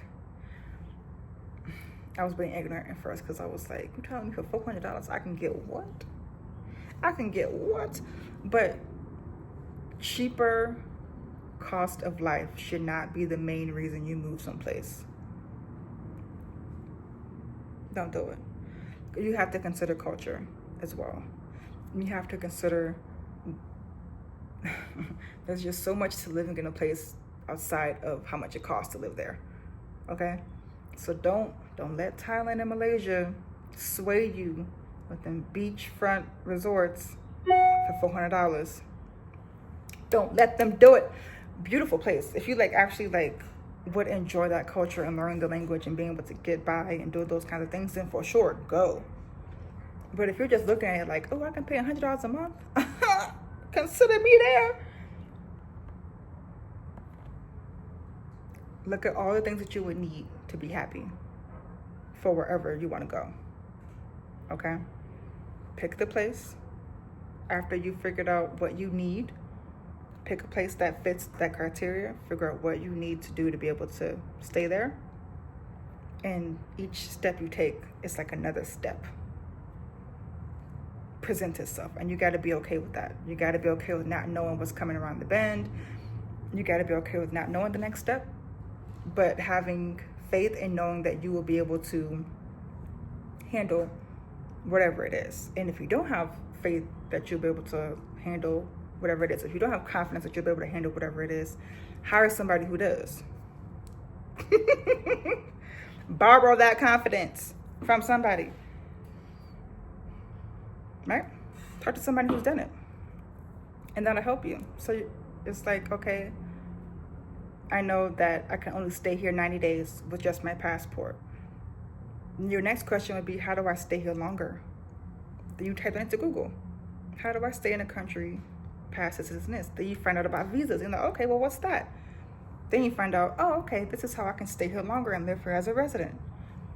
What do I need to do for that? Like, things will come as they need to come when you're doing your planning. So I didn't know about any of this. I didn't think I was going to be here. This was not in my plans that I have made since I was 5. I'm a planner. I am a goal person. My whole life and program is called Goal Accomplishment Made Easy. I am an achiever. I am a striver. I see it and hear it first, and then I cannot rest until I see it around me. And so, child didn't see this, okay? So sometimes you got to be open to more possibilities. And so, do your due diligence to be able to make informed decisions, okay? We like making data-driven decisions around here. So the more information you get helps you make a data-driven decision. Whatever you don't know, you can plug in the gaps as you go, okay? That's how I got here. I'm by myself. I'm not by myself. I got my friends, my family, and the Lord. But physically, I'm here by myself. So if I can, you can. If you are someone who needs help with setting your plan and working it, that's what Goal Accomplishment Made Easy is for. It is for Black women. Because that's who I want to focus on right now. It was open to all different graphics before, but now it is Black and brown people, because those are the ones who are being affected by a good chunk of the things that's happening in the world right now. And so I want to focus on those demographics for the unforeseeable future. So if you are someone that has a goal or an idea or something, and you're looking to make a plan and actually work the plan, Goal Accomplishment Made Easy is for you. What we do is take your goal and I break down what needs to happen by when, how to do it, when to do it, who needs to do it, how much it costs, all the supporting details, because I'm a detail-oriented person, and you need to be able to know, like, goals don't just manifest themselves. They don't just actualize themselves. Like, you have to do some things to make it work. And so I'm the person that says, this is your goal, right? We work backwards from there. If this is where we want to go, this is the destination, we need to do this, this, this, this, and this. And this section, you need to do this. These are the things. This is what you need to do it by. This is how much it could potentially cost, who you would need to go to be able to help with this thing, right? Next phase, next phase, next phase. And we do that until you accomplish the goal. We accomplish that one, we start with the next goal, okay? I am a systems person. I am a detail-oriented person. I don't do luck, right? Sometimes luck happens, sure, but you can't rely on luck. You have to put in the work to make things happen. If you are looking for certain results, you have to put in the work to make it happen. You have to help the universe help you. Sure, you can manifest all the good stuff. Sure, you can believe in whatever your higher power is, but all of those things work with you and for you, but you have to do your part. And so if you are not the person who is in the weeds and you're the person that cashes, like you cast out the vision, okay, this is what we're going to do, this is where we're going to go, awesome. You need someone who can take that and actualize it. Not just make the plan, but help you execute on it. So I will help you make the plan and I'll help you execute. Because what good is a plan if it's just sitting there? No more dreams deferred. So I think I have answered all of you guys' questions. You know it's something serious if I had to do a video. Because, child, who come on camera? Not I. Not I. And I came on camera for y'all because y'all kept asking. Because you know I love me a good blog post or a good podcast episode. I am faceless content all day. And here I am. It's for you, girl. It's for you. Your dreams.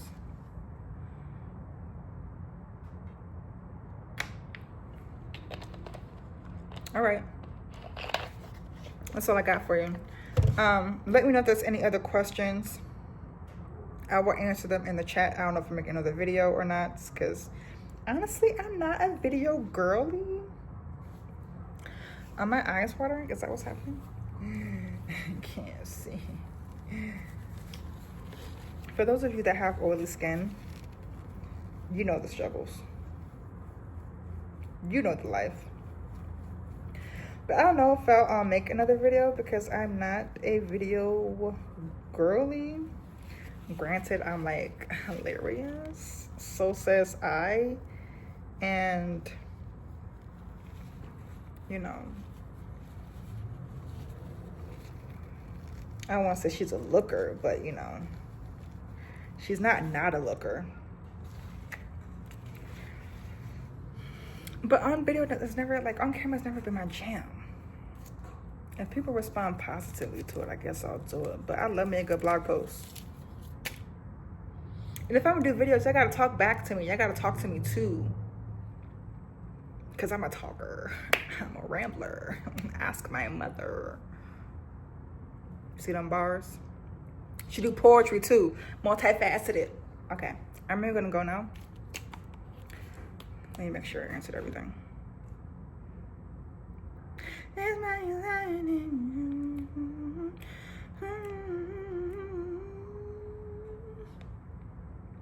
Yeah, I answered most of this. Okay. All right, y'all. It's been fun. I think I might do it again. I think I like this. I think I like y'all. I think I like you specifically. Talk soon. Go to accomplishitmadeeasy.com. Join, do the things so we can start crossing off these goals. Now more than ever, it feels time to make life look more like the way we want it to, because people are making decisions that is making life look less and less the way we want by the day, by the hour, by the minute, by the second. The people out here making decisions, girl. We have to counteract that. So go to accomplishitmadeeasy.com and I'll see you next time.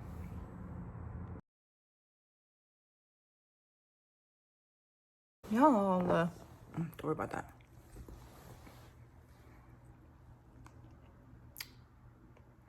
It's February 1st. I got my passport on 1/28.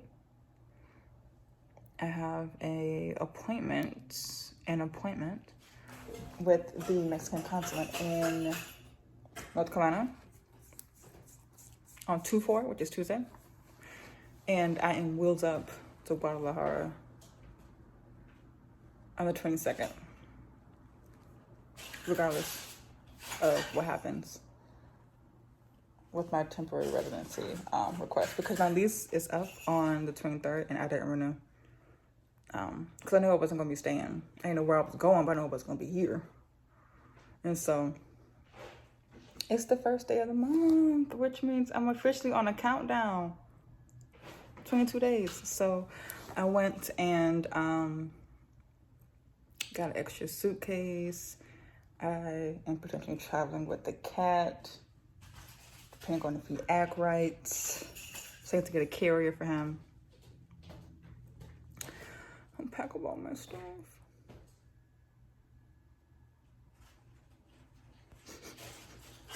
I'm bringing my books. That's why I got in the suitcase. I'm bringing my books because I work really hard in this little library, and so I'm gonna show you. Some of that's gotta come. Some of it's gotta come. I also got like a little like handle thing so that I can vlog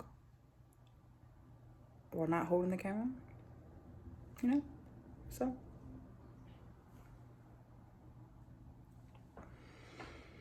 I have to get on 4 planes this month. Plane's been going down, so I'm nervous because that 5th plane is the one that's getting me up out of here. So I'm like, Lord, please don't let me go out on my way to trying to escape up out of here. I want to escape up out of here, but not like permanently, like off of Earth. I just want to not be in the U.S. Child, let me specify. All right, I'm about to clean up in here and start organizing. I'm gonna start with my closet and my room. Those are the biggest hurdles. I feel like once I get those boxed up and stuff, it'll it's starting to hit now. Because my mother called and she was like, when you leaving again? And I was like, oh, 22nd. And she was like, oh, okay, I'm just wondering, that's all I want to know. I'm just like, I'm breaking this woman's heart. How's she gonna survive without me? So I'm about to get started. I will let you know how it goes at the Mexican consulate, the one in North Carolina. Like if I get what I went there for, because I'm literally flying in on Tuesday and flying out on Tuesday. My appointment's at 8:30. My flight is at 3, so I'm like, surely 6 hours will get you what you need. Surely. I'm going for economic solvency.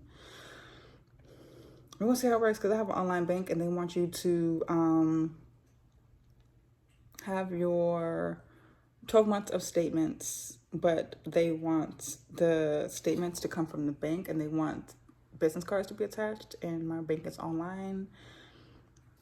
I'm talking to people online and they're like, girl, we online. I'm like, I know, but give me what I asked for. So hopefully I don't put that in for nothing. Well, up there rather. We're gonna see. All right, I feel like I'm rambling now. I'm gonna let you know how things go. But the first step was done, getting the passport. That's the first step of getting out of the country. Get your passport. Second step is booking that flight. Third step, get on that plane. Well, if you're in the U.S., your passport can take you most places. I don't know if that's the same about other passports, but in the U.S., most times you can just book that ticket, get on that plane, and be there for however long they allow you in the country. But for Mexico, you can get up to 180 days and heavy on the up to. And I am packing up my life here. I'm coming with a pet and the things that I'm bringing with me, and I can't afford a up to right now. I need 100 plus. You know what I'm saying? So that's why I'm just gonna go ahead and go to the Mexican consulate and ask for temporary residency, because you can get that for a year. You have to renew every year for up to 4 years, and after that you can qualify for permanent residency. So I'm gonna take that route while I still got privileges up in this country and can leave, because they revoking rights out here and I don't know what's gonna happen. Telling my dudes, broski, get your passports while you can. Travel, aka get what you need to be able to get out while you can before you get stuck. Because some of this stuff, like small tangent, we're like, oh no, that could never happen. Oh, you're just being dramatic and whatever. But like, there's some outlandish things happening that we didn't think was gonna happen. Like rights are being revoked, and we're rationalizing, and our nervous system are trying to just like figure out what the fuck is going on. So it could be possible, but who's not gonna be here to find out? Who is bopping around different countries to go and see if I can prepare a place for friends and family just in case shit hits the fan? What did Harriet say? I go to prepare a place for you. That somebody that go out there and scout and see what's what, and then come back and report to the others. This is where we can be. This is where we can go. This is what it's like over here. Someone's got to make that trip so that others can be free. And I feel like that's been me for a good chunk of my life. So I'm gonna do it. I'm gonna go explore my wonders. I'm gonna take y'all with me, and hopefully next time you see me, I'm gonna have some lashes, because I'm out here butt ass naked.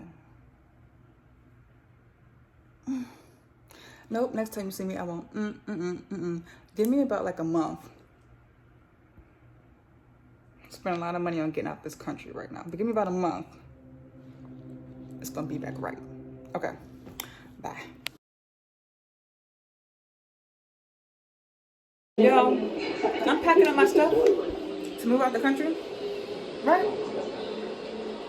Start with my closet and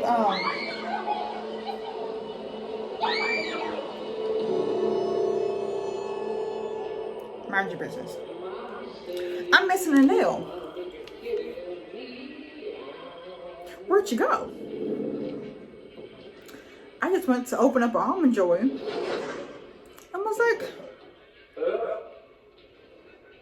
when that happened? Okay. Right? Putting you back where you was at.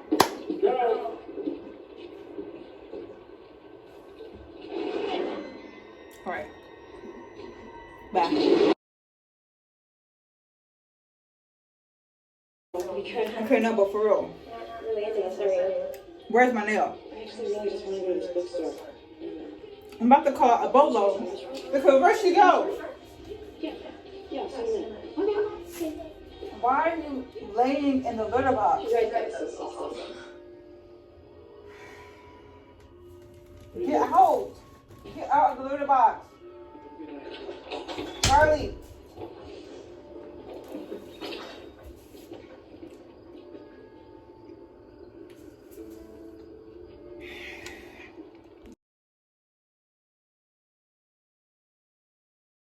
Come here, look at all kinds of grits. Get back here so you can get in the shot. I'm trying to escape. Come on now, my uterus is falling out. You know what? What ifs? Come catch me.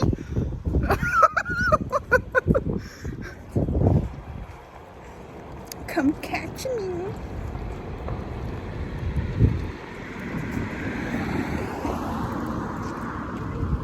Can you like, thank you. Okay, great. Get in the shot. I shall not. Get in the shot. You gotta come catch me. I can't. I'm bothered. I mustn't. I mustn't. Anybody talking to you? What have you over here giving your commentary for? I think nobody summoned you, lady. You gonna get in the shot? I mustn't. I don't look strong. Just turn your head.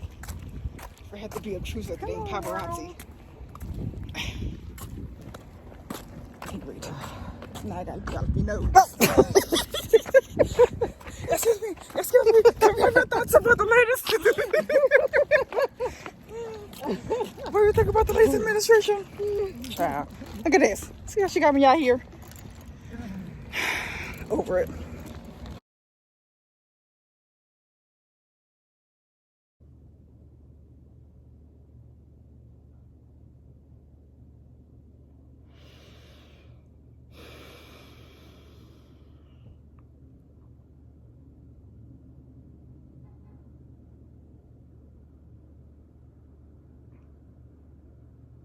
I feel like there's a wave of emotions a person goes through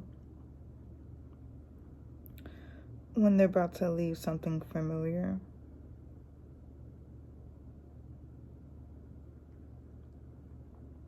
To step out into the unknown.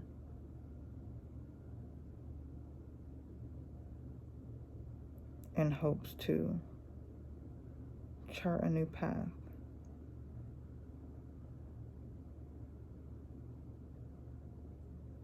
And I think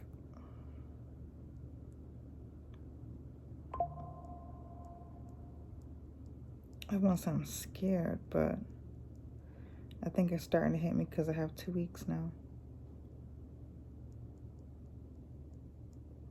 I'm leaving my life behind. In hopes to create a better one for myself and the people that will come after me. So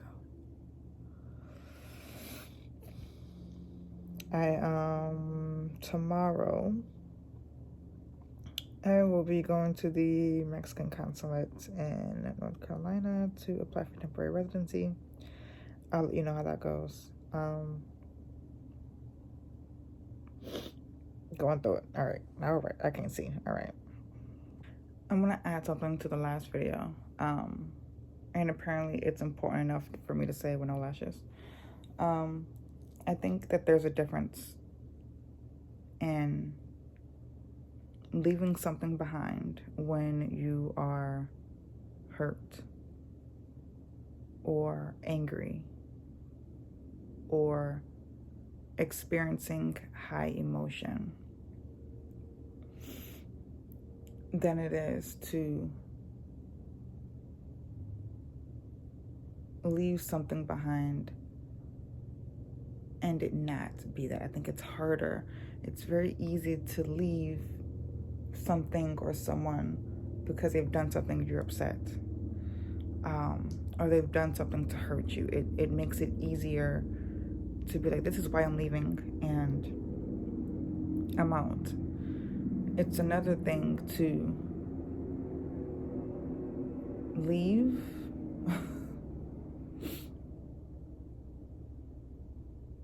for better. Not necessarily because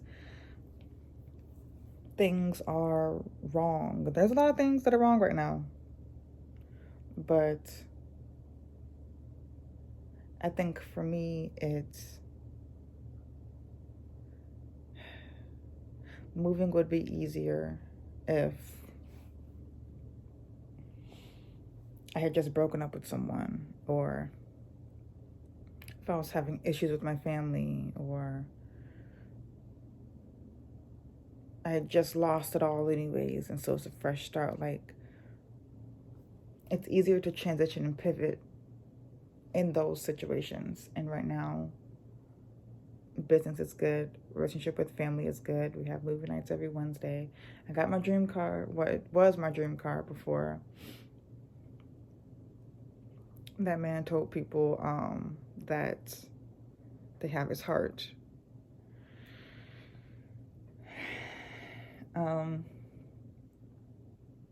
And outside of them people letting this man back in office, nothing in my direct life is off. Could I be making more money? Yes. Other things I still want to do and accomplish? Yes. But I'm leaving for better, not necessarily because anything is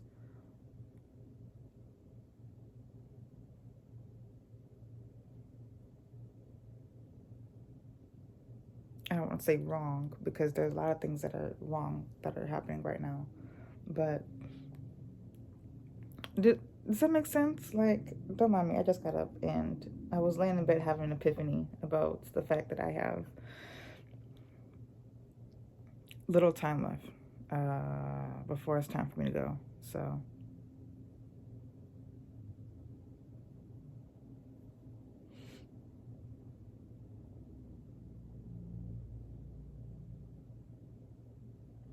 I don't know if I'll post these because I'm not dolled up.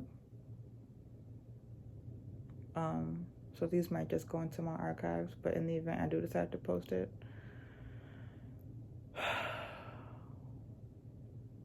I think if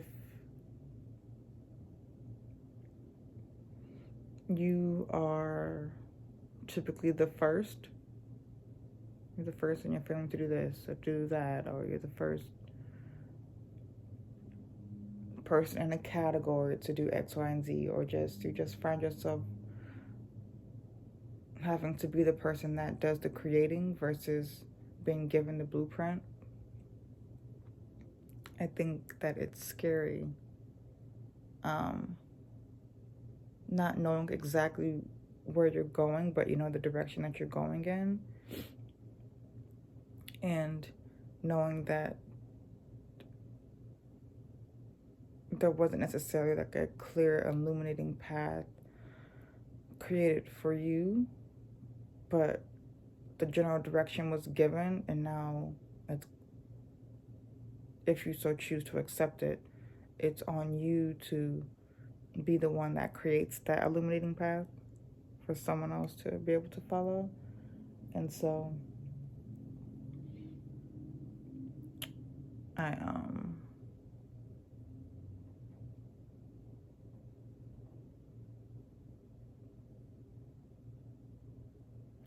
now that I'm going into 31, I feel like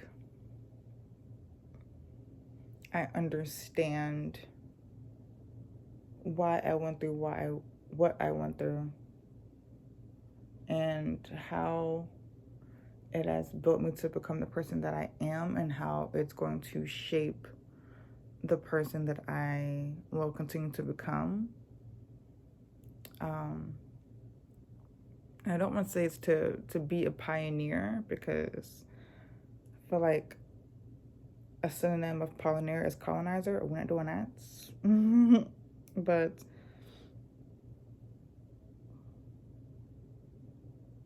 someone's gotta do it. A couple of someones have to do it. A couple of someones band together and report back on what works and what doesn't work, so that people don't have to learn through trial and error like you did.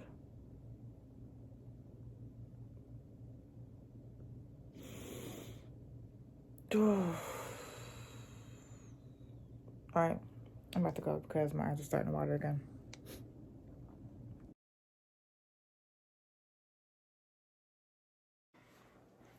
All right. It's 3 a.m. on Tuesday. It's 45 degrees. I'm headed to North Carolina to go and try to apply for temporary residency. I have what they need and what they're looking for, but not necessarily in the way that they asked for it. So we're gonna see how it goes. We're gonna see if they stand on business or not. But I'm applying for economic sovereignty, and I surpassed the threshold. It's just my bank is online, right? And I don't have anyone that can send or sign bank statements and all that. Right, Charlie? Love you. Can send and sign bank statements and all that. So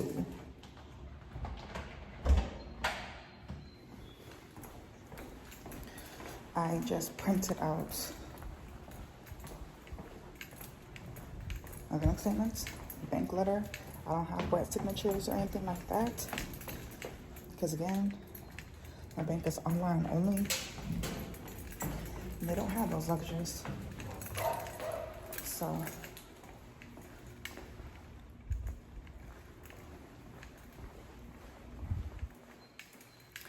I'm on your lawn, Mr. Neighbor Cracker.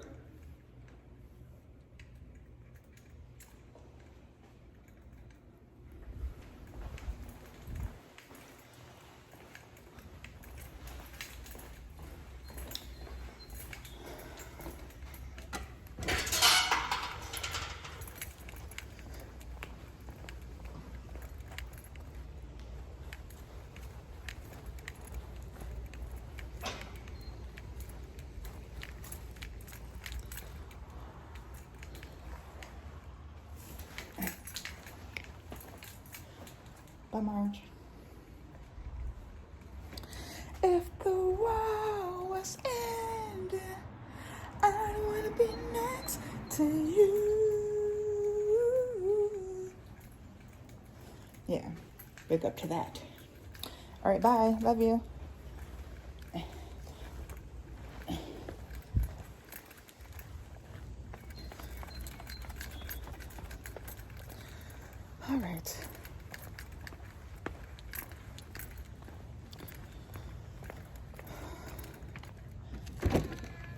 This used to be my dream car. But that man had to go and tell them people they have his heart. Child, please.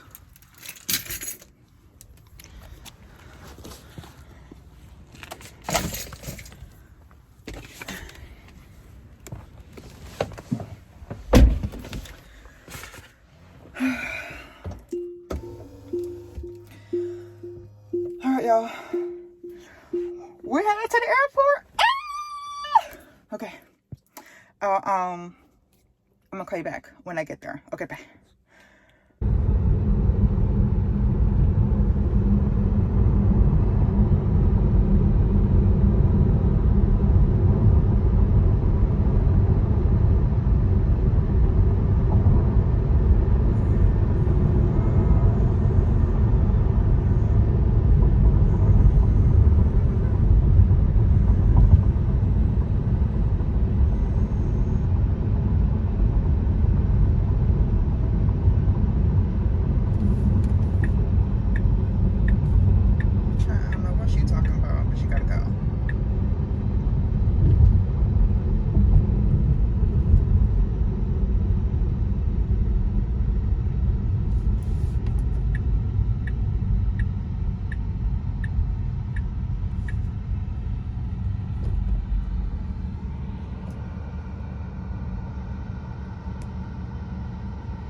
Yeah.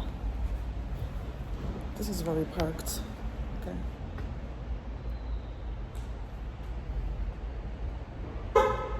Remember that. What does that say? Okay. All right. I'm gonna call you back. Concourse C. C as in coffee, which is available on all concourses.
Car.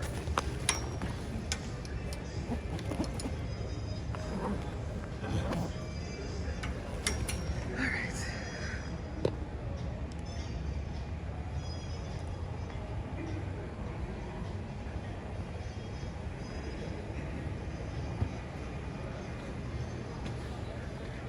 All right, y'all.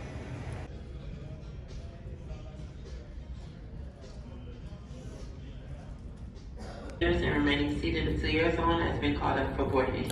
We're happy to have you with us today. If you have any questions, please let me know. Boarding will begin approximately at 5:15 a.m.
I made it, y'all.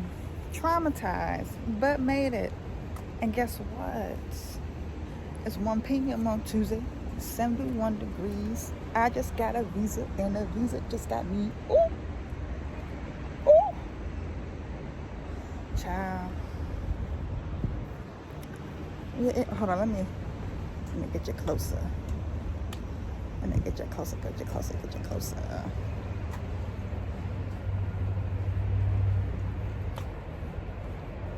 There you go.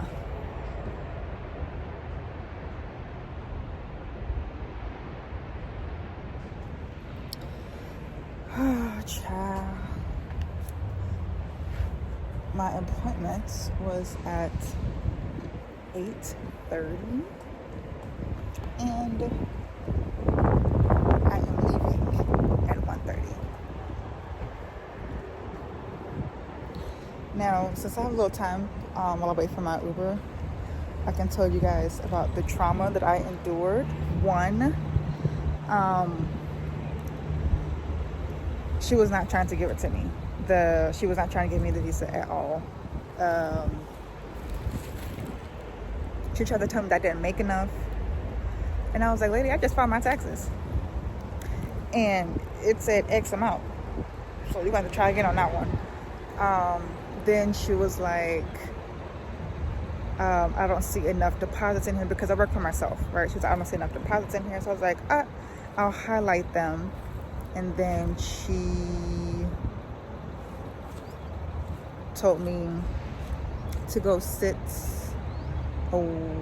back at the bench, like at the waiting area, so she could help other people. And then I came back up to her and was like, I've highlighted all of my deposits, all the client money that comes in. She was like, okay, just do it for the first 6 statements. About all 12, she was like, just do it for the first 6 statements. And I was like, okay. Then she was like, okay, I'm gonna go and see if this is gonna work. And I was like, it needs to work because I make way over what you're asking for. So she came back, she was like, I can work with this, but you're gonna need to get your statements notarized, and you're going to have to bring your business license. And I was like, gotta put that in the email, but okay. I was like, okay, do I need to get another ticket, or do I just come back? And she was like, you have to make an appointment. I was like, excuse me, I flew here. So I was like, if you can make it back in an hour, then you can like stay during your normal appointment. And I was like, okay. So I got an Uber up to the UPS nearby, like 7 minutes or so. Got a UPS. Went to UPS, got 7 documents notarized. It's $10 a pop, so I paid $70 to get my documents, quote unquote, validated. Then she took them. She said she can accept them. And then said she's gonna start the process.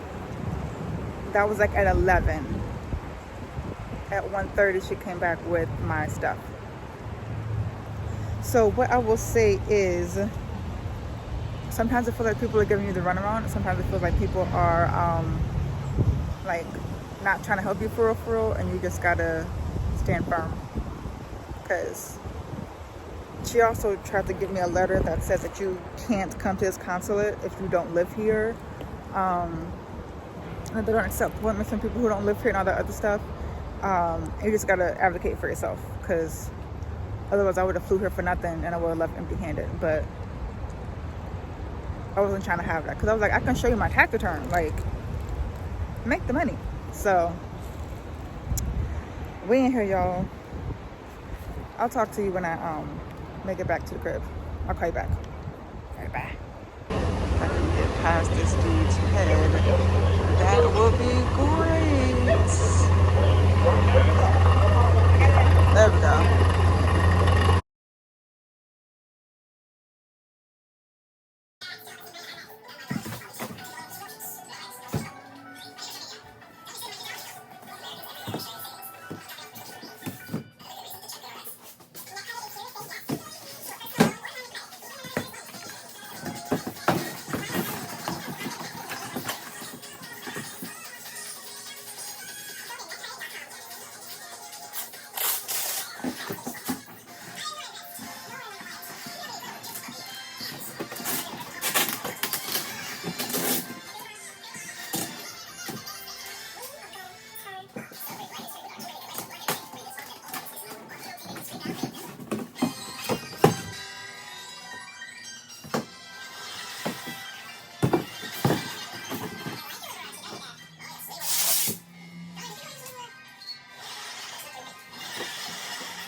Today is day 1,789,649 of me trying to roll my R's in Spanish. So, here we go.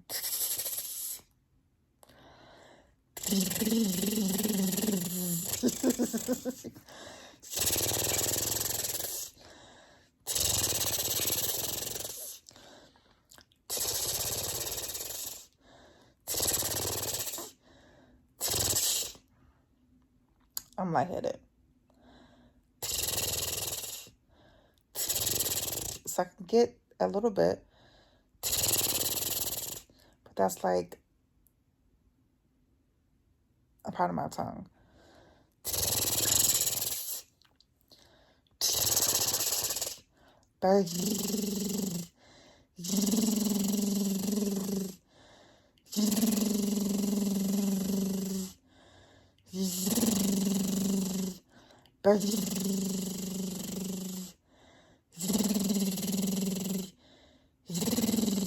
Okay, but that's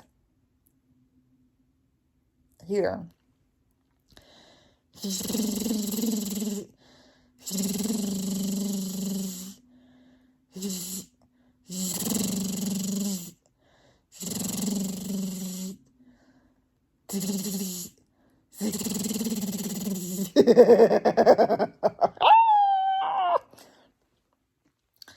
Tired,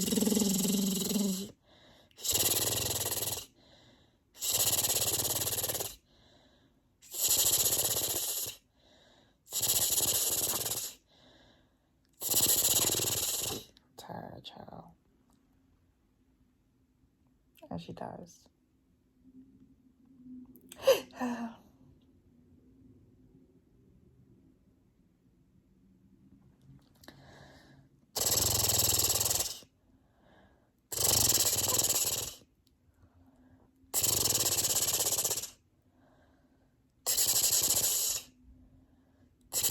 I'm trying to get the tip closer, like people are saying to do the tip closer, versus like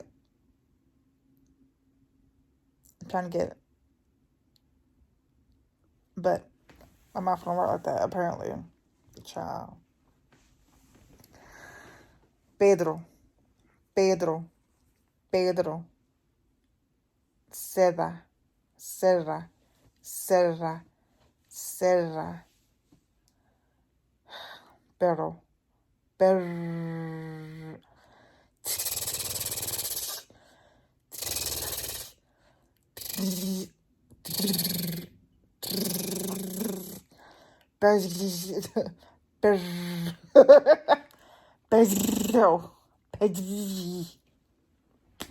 I'm over it. I'm done. I had enough.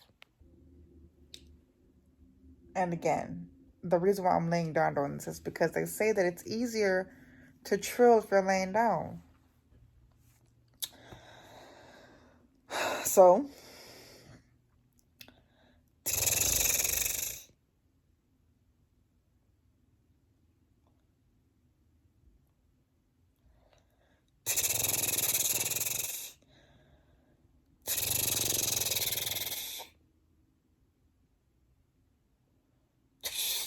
nope. Nope.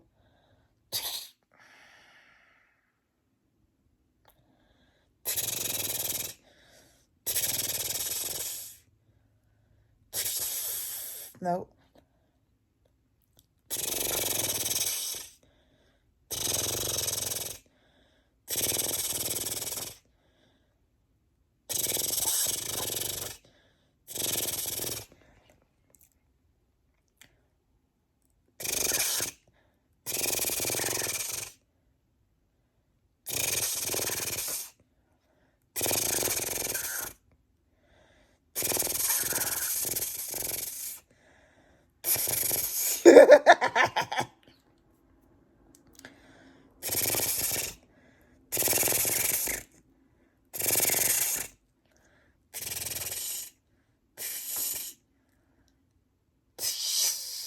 I'm trying to do it with my tip and it doesn't happen.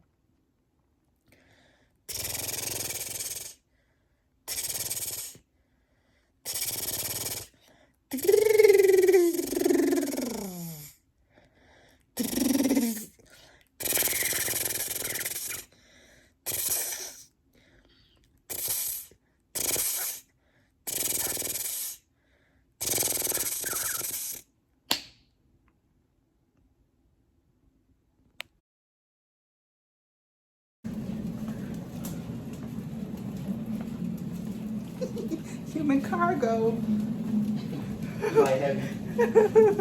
You got to find out when I get to this dang turn. See, that's how you do it. Now, you was slinging my dang furniture all up and through. Appreciate my help.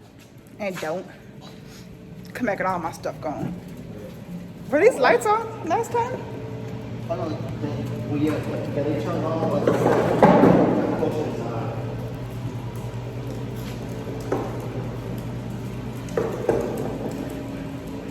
All right. Yeah, scratch when? Okay, now.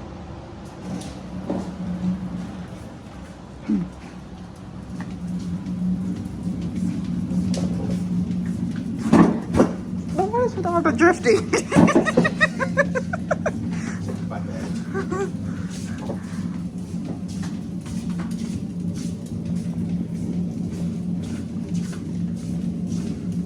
Well, a Need for Speed turn. Don't pick me up. See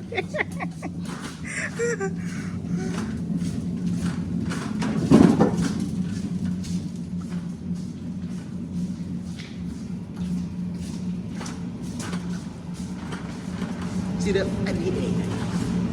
This time, we're only on our 17th. We're only on our 17th try.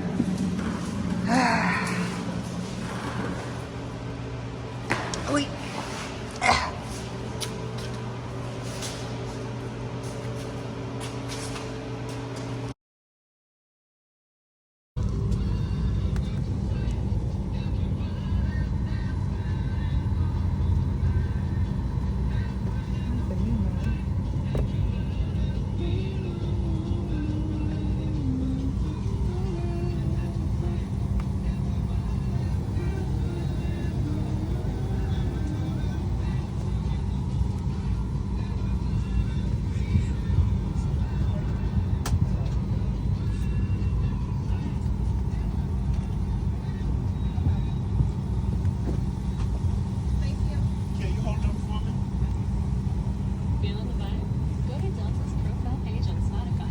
Behind, carrying baggage will slow the evacuation. All exits are clearly marked with an exit sign. Locate the nearest exits and remember, they might be behind you. If we lose power, lights will illuminate the aisle to guide you to an exit. It's unlikely, but if cabin pressure changes, oxygen masks will drop from the panels above your seat and inside the lavatories.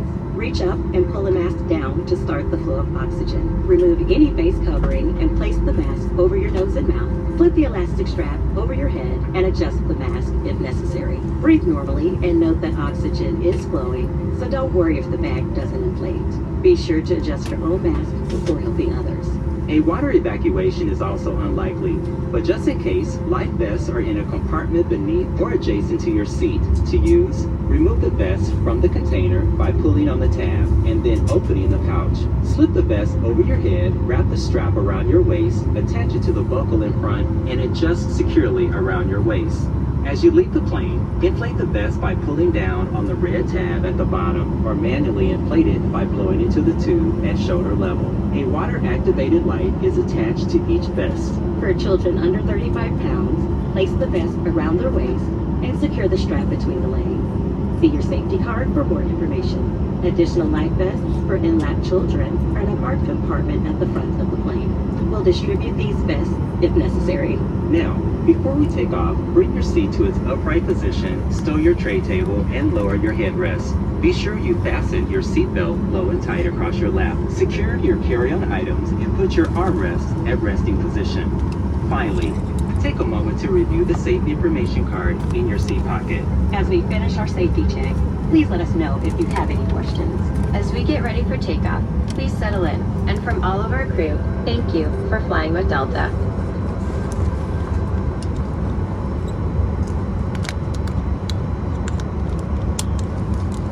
Thank you for paying attention to this important safety message.